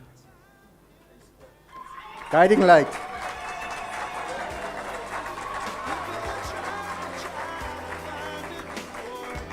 Mr. No Nonsense. As I watch you walk into another cold dawn, and keep on walking, and they keep on talking, talking all along.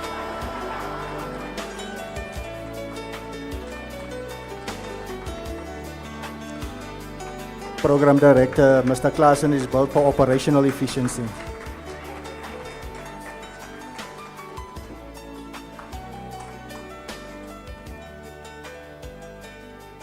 Vanessa, we drove many nights response cars together, you and me, treating patients, turning out on engines. We share one room at the fire station. Vanessa, Everybody watching as the curtain falls down. Oh, see the lights do a long slow fade, and show goes on, and the sad sisters go walking on. they say always the last one is the best one. Chief Mokoena, please ascend the throne.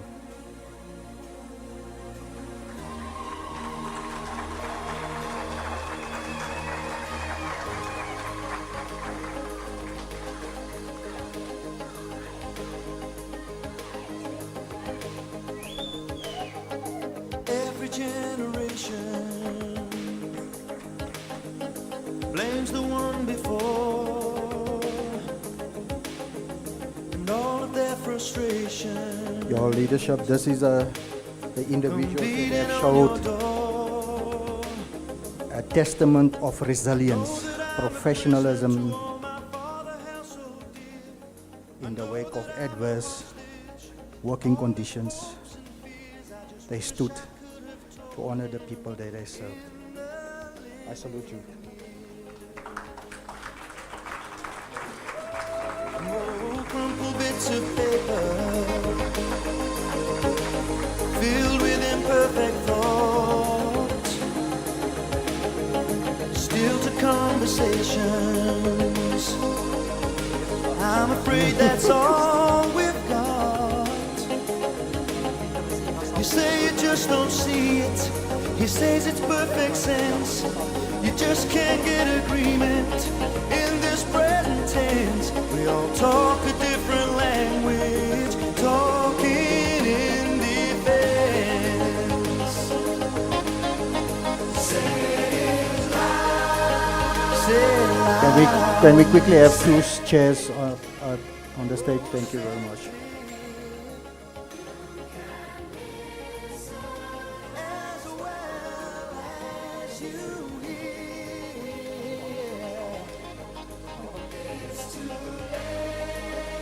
It's too late when we die. Hmm?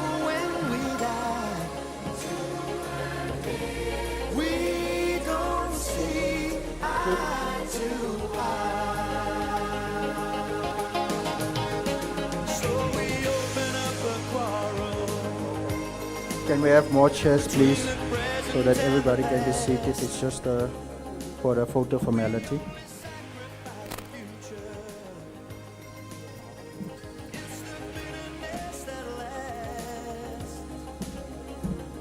So don't yield to the fortunes you sometimes see as fate. It may have a new perspective on a different day.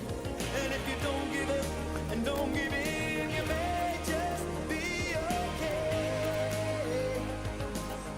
So say it, say it, say it loud. Say it. Yeah?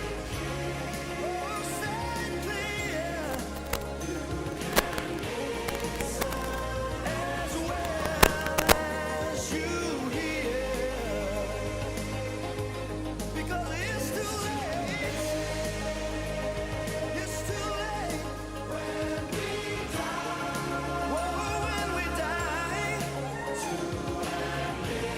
We don't see eye to eye. I wasn't there that morning when my father passed away. I didn't get to tell him all the things I had to say. I think I caught his spirit later that same year. I'm sure I heard his echo in my baby's newborn tears. I just wish I could have told him in the living years. So say it, say it, say it loud. Say it clear. Oh, say it clear. As well as you hear. It's too late. It's too late. When we die. It's too late when we die. Man. Ladies and gentlemen, can we give them a big round of applause, please?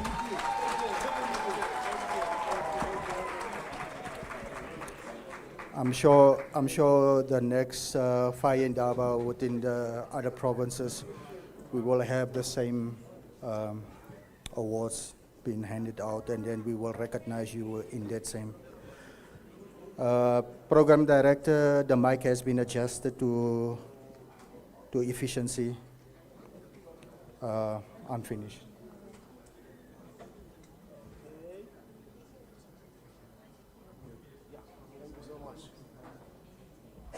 Thank you so much.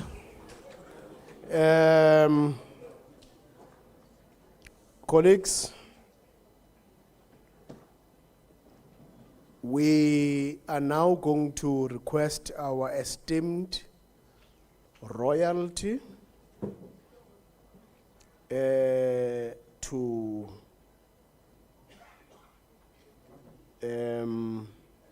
express a vote of thanks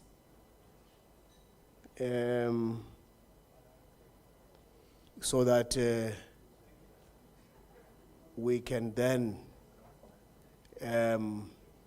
feel that we've got the ancestral blessings as well as our divine blessings. Can I have the pleasure of inviting Your Royal Highness to come to the stage for royal priesthood.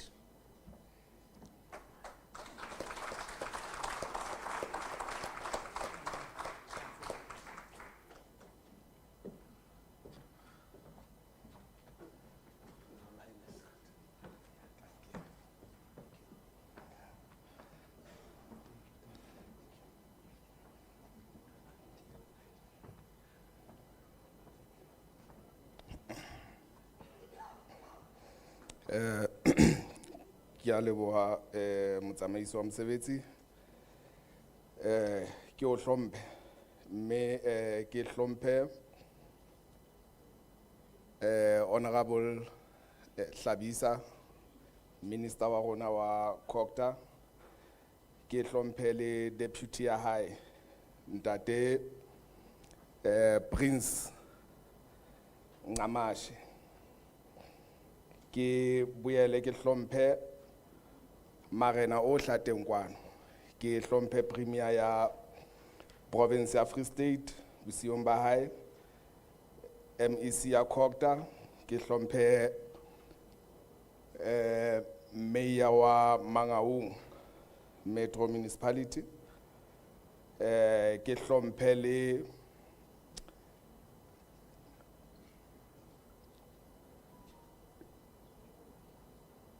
chief fire officers and senior officers. Molemong wa nako ke re all protocol observed. Re le ntlo ya borena ya Freistata, re rata hore ho lefapha la COGTA re leboha haholo ha ele mona ba elelletswe bohlokwa ba mokete ona wa Indaba. Ibile ba o tlisitse ka hare ho province ya Free State. Me re le marena re lebohe hape lefapha la fire department in general. Re lebohe planning committee, facilitators of the event and technical team. Hoba haine e se ka lona o ka be mosebetsi ona o sa ba makgethe jwalo ka o le makgethe. Ke lebohe national leadership, particularly Minister and his deputy. Re lebohe Mangaung Municipality ka hore ba re fe sebaka sena sa ho tshwarela mokete ona ka hare ho Free State. Re lebohe Salga. Re lebohe University of Free State. Me ka ho qolleha re lebohe setjhaba se teng kwano. Hoba hoja e se ka lona o ka be re sa fihlella mona mo re fihlelletseng teng.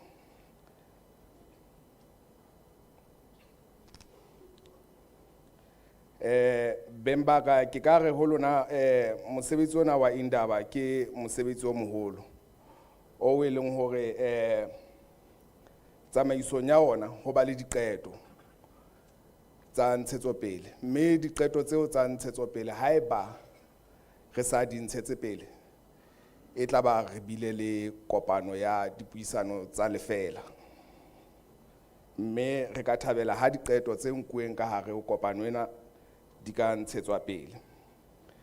Mme ke fane ka molaetsa o mokgutshwane ho lefapha hore firefighter is the most important asset and the government must invest in continuous professional development. Jwalo ka ha ntate mane a tsholo a re lefapha lena o ka re le atimela.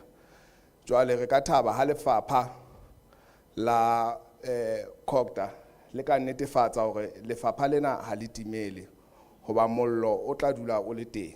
Ha ona mohlang re tla fumanang ho sena mollo ho hang, especially ha re ya nakong yane ya August mo tla fumana hore moya o mongata jwang botjhele ke teng mo tla fumana mollo o ba mongata haholo.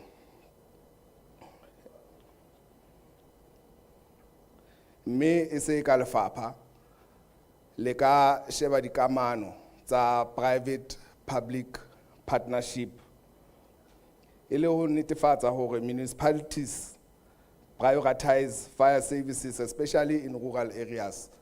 Mane mo re tswang teng Bembaka mollo wa re hlopha haholo e seng hanyane. Mme ke bone le ka ntle ka mane hona le lorinyana e nyane e etseditsweng mane ho rona di rural villages. Mme re kopa hore ka nnete lefapha le tle le thusetse boemong bono. Mme re rata hore re le borena bohle ba tlo tsamayang ba kgutlele hae malapeng, ntate Modimo a be le lona hore le tle le fihle hantle mahae a lona le bolokehile. Mme re rata hore we thank you for your presence, your wisdom and your dedication. Dikgomo.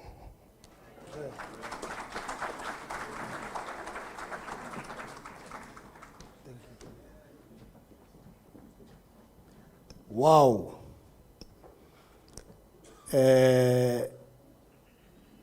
That was our esteemed and revered royal leadership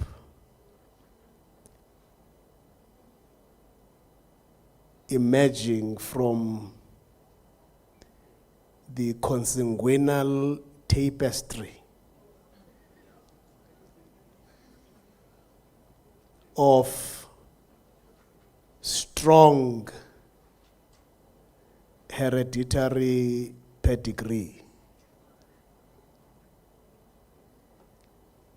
Our leaders, an embodiment of African endogeneity. We thank you for thanking us, and we receive the blessings. Now it is that time to request the honor of our honorable minister, Ubulawayo Ungoja,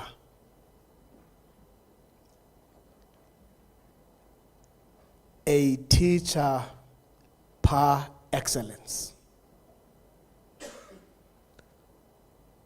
with a clear sense of didactical and pedagogical clarity. A leader endowed with rich, not only epistemological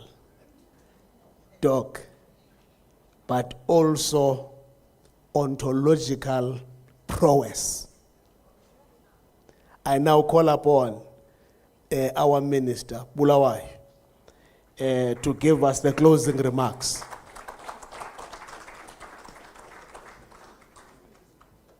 Let's give him a rather warm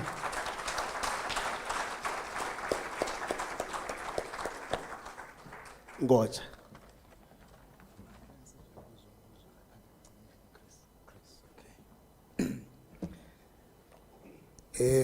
Thank you very much, Chawe.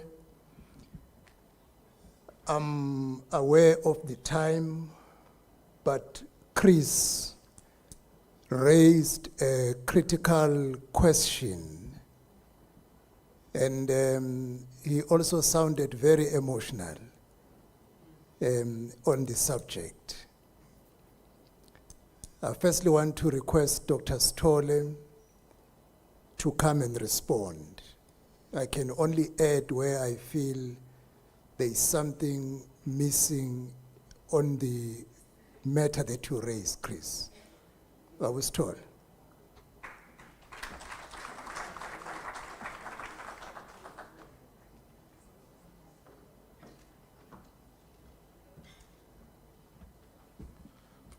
Thank you very much, Minister. On the issue of fire services reporting to disaster management. Colleagues, you know the history in terms of what happened when the Disaster Management Act was promulgated is something which we have been complaining about for a very long time. It's not new. But what we have done, we have said, we are aware that fire services at a municipality level is collapsing. We said we can't just sit back and watch the situation. But we said we need to put the roadmap, because to revive fire services at a municipality level, you need funding. So you can talk and put out the programs, but if it's not backed up by funding, then you are set up to fail. So what we have done, we said, okay, let's come up with a roadmap. The roadmap, it has got phases, colleagues. But also the roadmap is going to be a vehicle for us to engage Treasury to get funding. That's number one. Number two, the roadmap is going to be a vehicle for us to make sure that ultimately fire services go back to its glory. But the reality is that, remember, the fire service and disaster, they were meshed at national, provincial. That's why you go to provinces, you find that the head of the center provincial level, it also manage fire services. So as part of the roadmap, the new leadership, which is now in charge of the NDMC, which I'm part of, we have agreed to say this roadmap will make sure that we'll have the National Fire Services established alone, of course, avoiding the silo operations. There will be those kind of conventions between fire service and disaster management. But as we are moving forward, there's a program now which we're talking about at National, I think most of you are familiar with, the review of the disaster management system in South Africa. That program is not only looking on the part of disaster management, but is looking also on the fire services. We've got TINAS here, we've got the Recoso here, that are part of the result management office. Those are the experts which work with the colleagues from fire services to make sure that we come up with a program where fire services is going to be properly established at a national level, but also working very closely with the disaster center. But there will be minimum interruption or interference from disaster management. And that program from national will then cascade down to the provincial level to make sure that we have established directorate. Some of you are aware, previously there were no directorate for fire services at the provincial level. Right now there are. There are even structures which are established at the provincial level.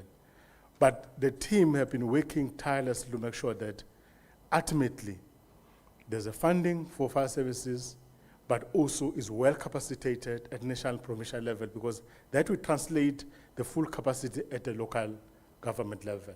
So there is a process which is unfolding, and there are mechanisms which we are putting in place. Because I'm speaking to the convicted here, I'm not going to go into deep into the act in terms of what the board says, but I would just indicate the process which we followed in terms of the establishment of the board. Remember, colleagues, previously, the board was established, but the board ended up not functioning. It was not functioning, there was some challenges. So then we tried to re-establish the board. When the minister he was appointed in the department, we then re-established the board.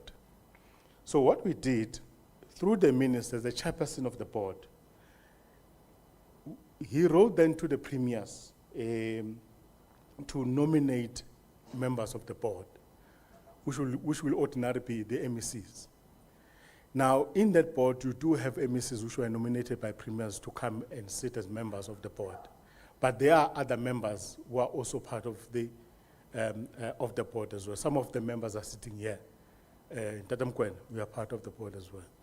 So that's the part of it. The technical committees, how those ones they were selected. We wrote the letters to the head of the centers in the provincial disaster centers to nominate at the provincial level, to nominate a fire chief from Metro, to nominate a fire chief from the district, to nominate a fire chief from the local. then that technical committee, as we speak, is functional. So there's a lot of work which this technical committee is doing, and the work coming out from the technical committee is then fit into the board, because the technical committee is advising the board. So I thought let's just put that this issue into perspective. But I think the burning issue, which has been an issue for 10 years, is where fire services have been controlled by disaster and is reporting to disaster management. That process, it is ongoing. There is a process in place. Most of you are part of that process, where we want to make sure that there's a separation of disaster management and then also fire services. Minister, I thought let me just keep it short and summarize like that. Thank you very much, Minister.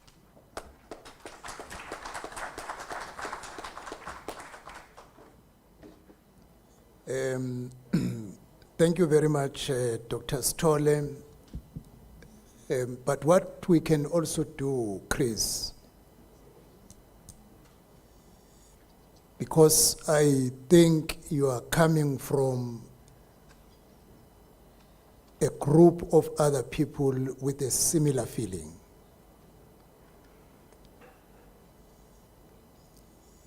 Dr. Stolle, we can coordinate a discussion, which I can facilitate.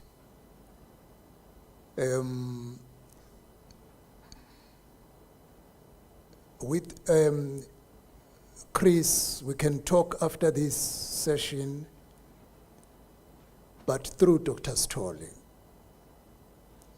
And we will facilitate a discussion so that we can listen to details. You had limited time to express your concerns, and via Zoom, we can have enough time to interrogate the concern you raised.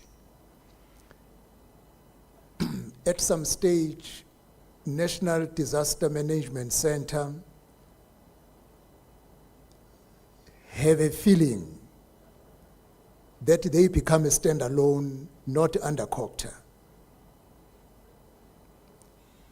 Because in some countries, disaster management is a standalone department.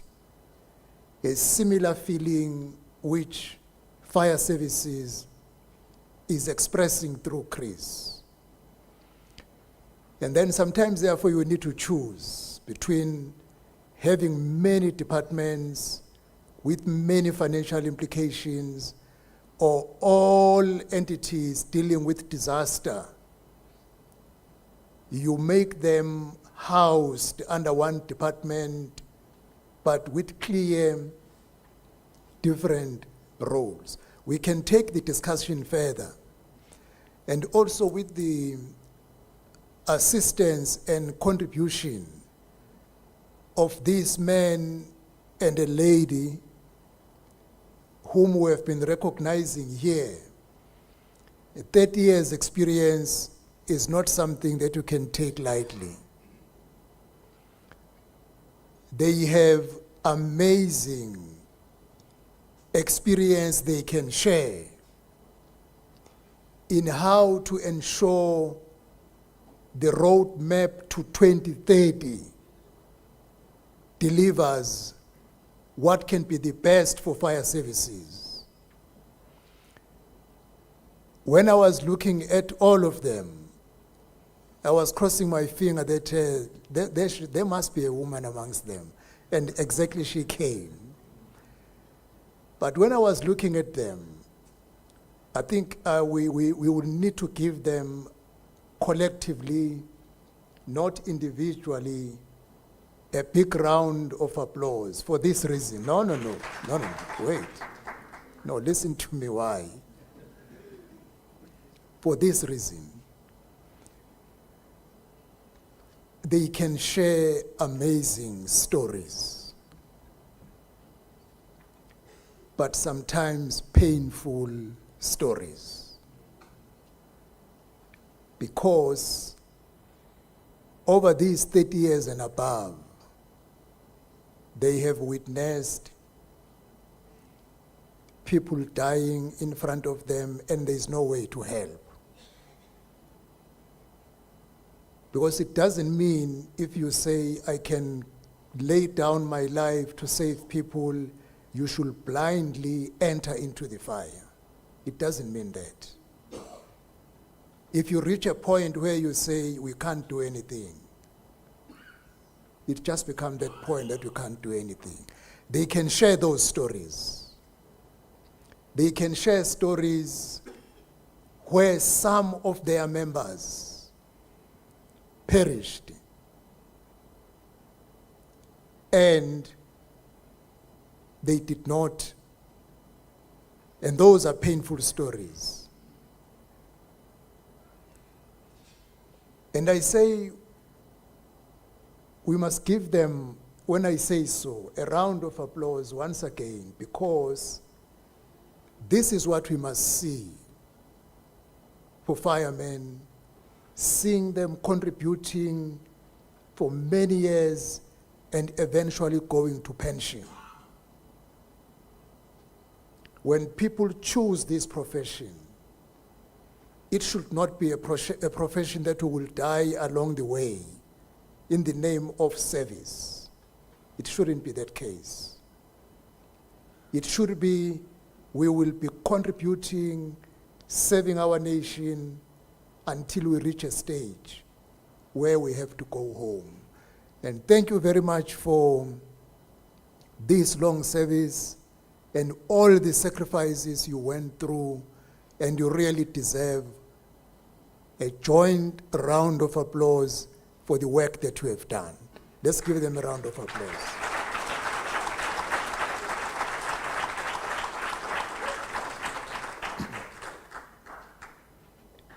As we conclude this Indaba in Bloemfontein, I want to thank you for 2 days of substance, practice over theory, and solutions over excuses. This Indaba began by naming our reality plainly. Fire risk in South Africa is now structurally driven by rapid urbanization, growth of informal settlements, and climate variability that is extending seasons and intensifying events. Day one set the tone. Sustainable funding, credible capacity, and prevention-led governance must be the new normal, not the exception.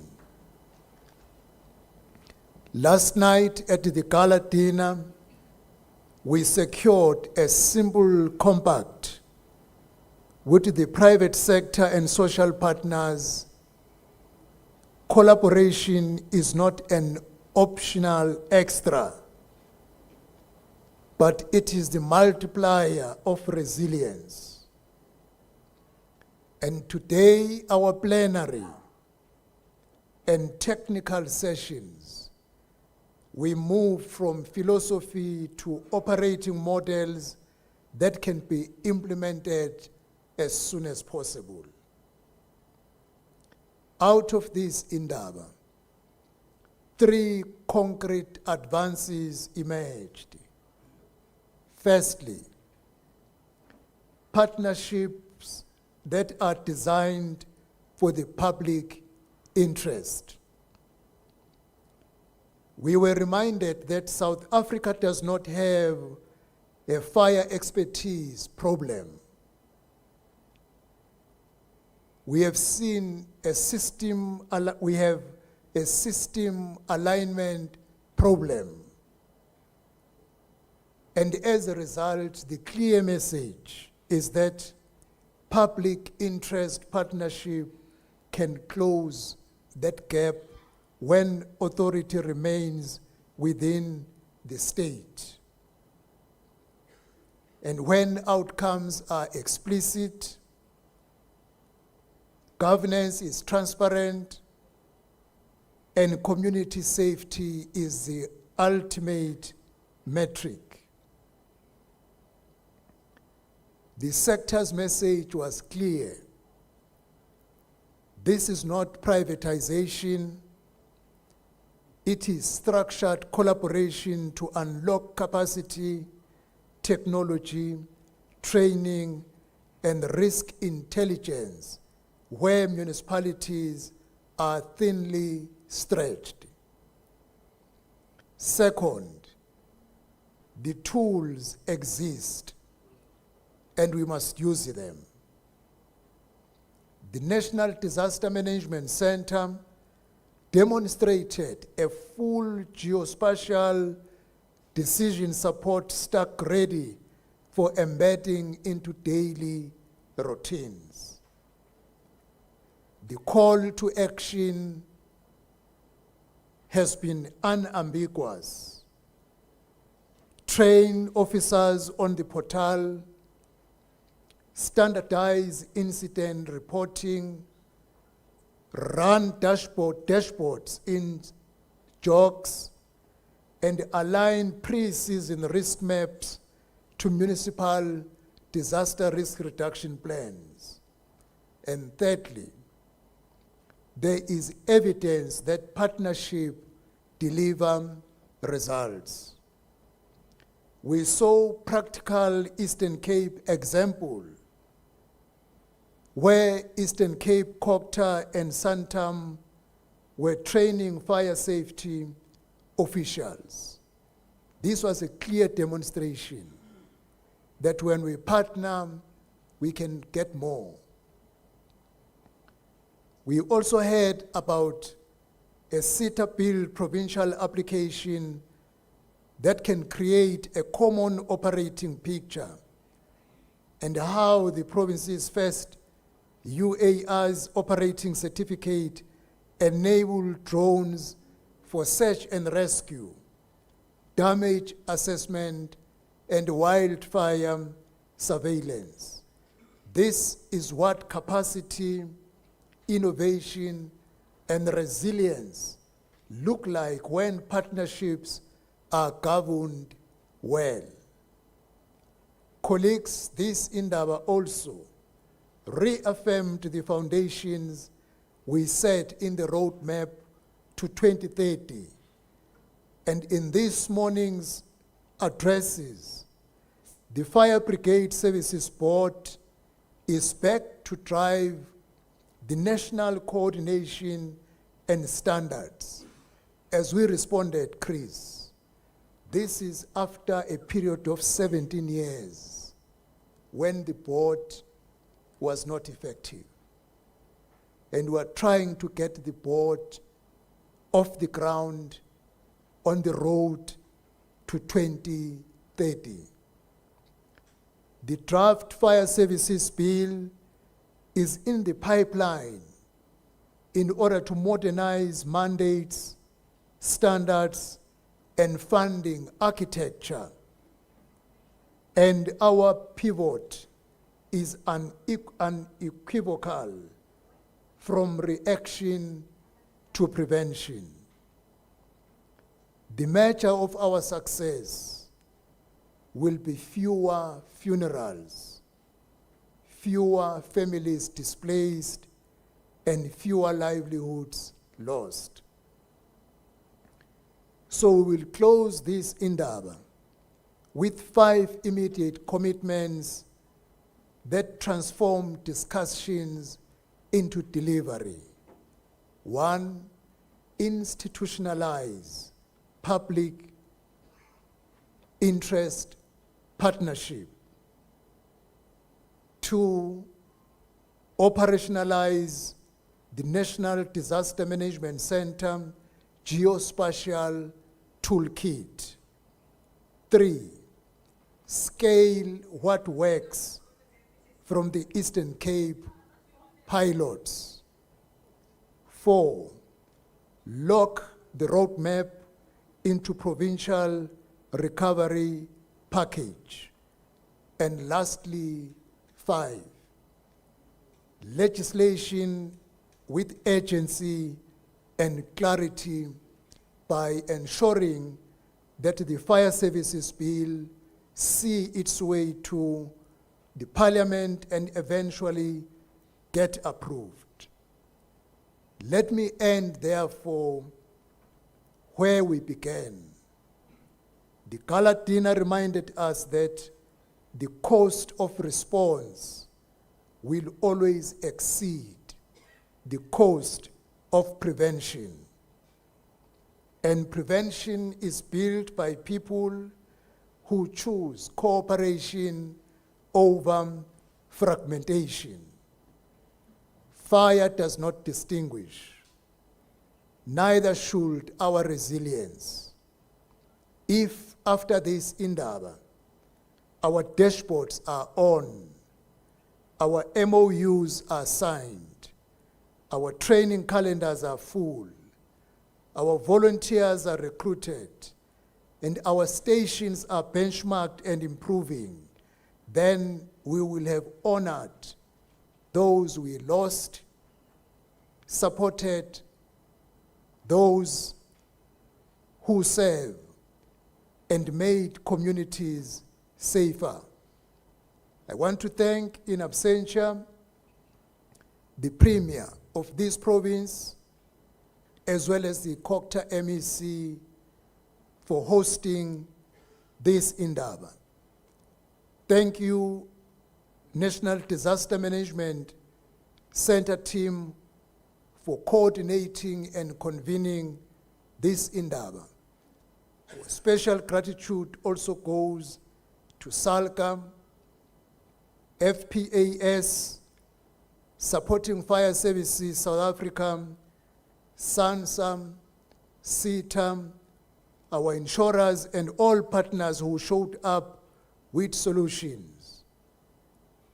To every firefighter, dispatcher, inspector, and volunteer, we see you, and we are building the system you serve. Together as a nation, at a national, provincial, local governments, together with the public and the private sector, we must move from intent to impact and build a South Africa that is better prepared, better protected, and more resilient. When you go back to your respective homes, have safe journey. Thank you very much for time you spent in this Indaba.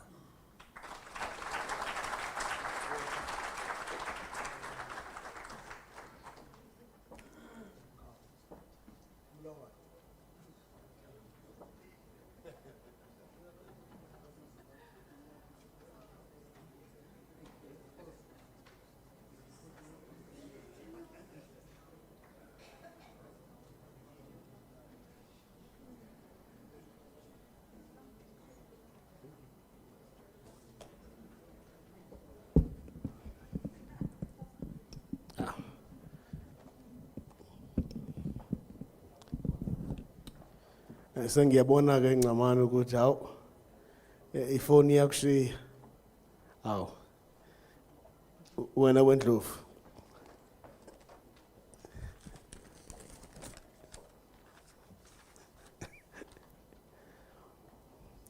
yabona sengibona ukuthi ke abanye abasezwa manje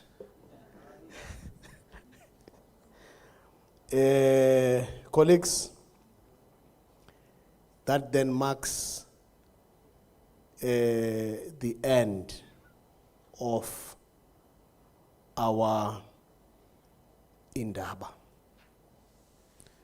I take it that in fact, let me first establish, is there anyone who is allergic to a prayer?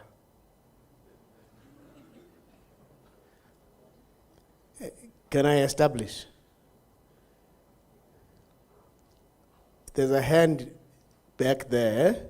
Can you raise it again? Yeah, he seems to be allergic to a prayer.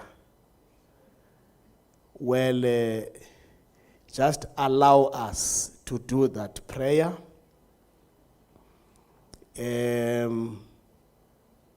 So that you don't feel offended when we do it.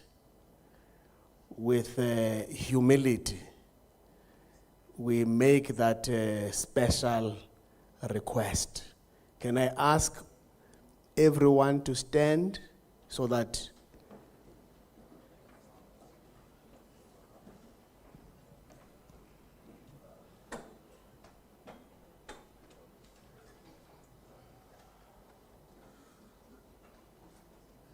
in the name of the Father, the Son, and the Holy Spirit. As we conclude the proceedings, O Lord, we are satisfied that your work has been done, and we commit to serve your people with diligence, honesty, and dedication. We commit to serve your people with integrity. We commit to serve your people without any intention to gain what we don't deserve.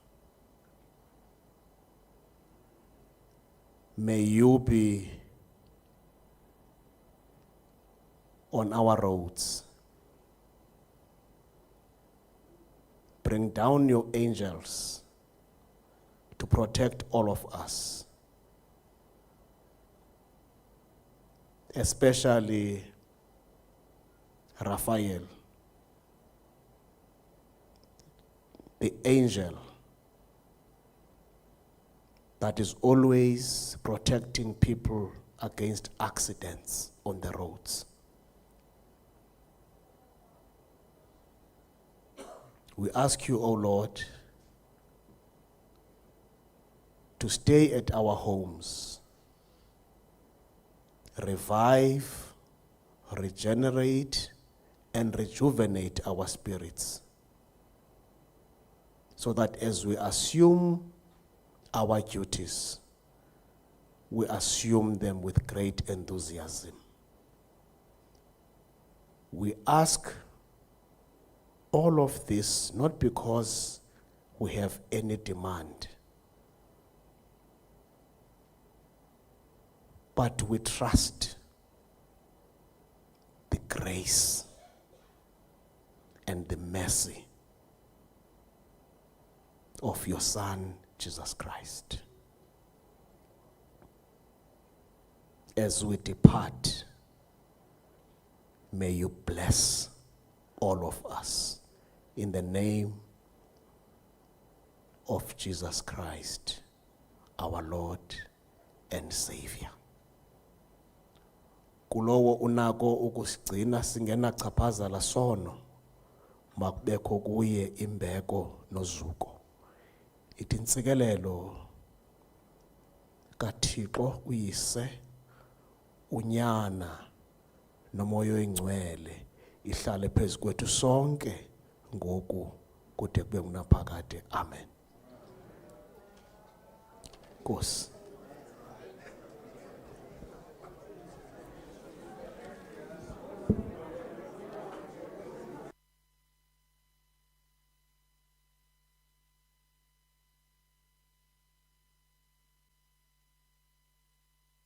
Thank you.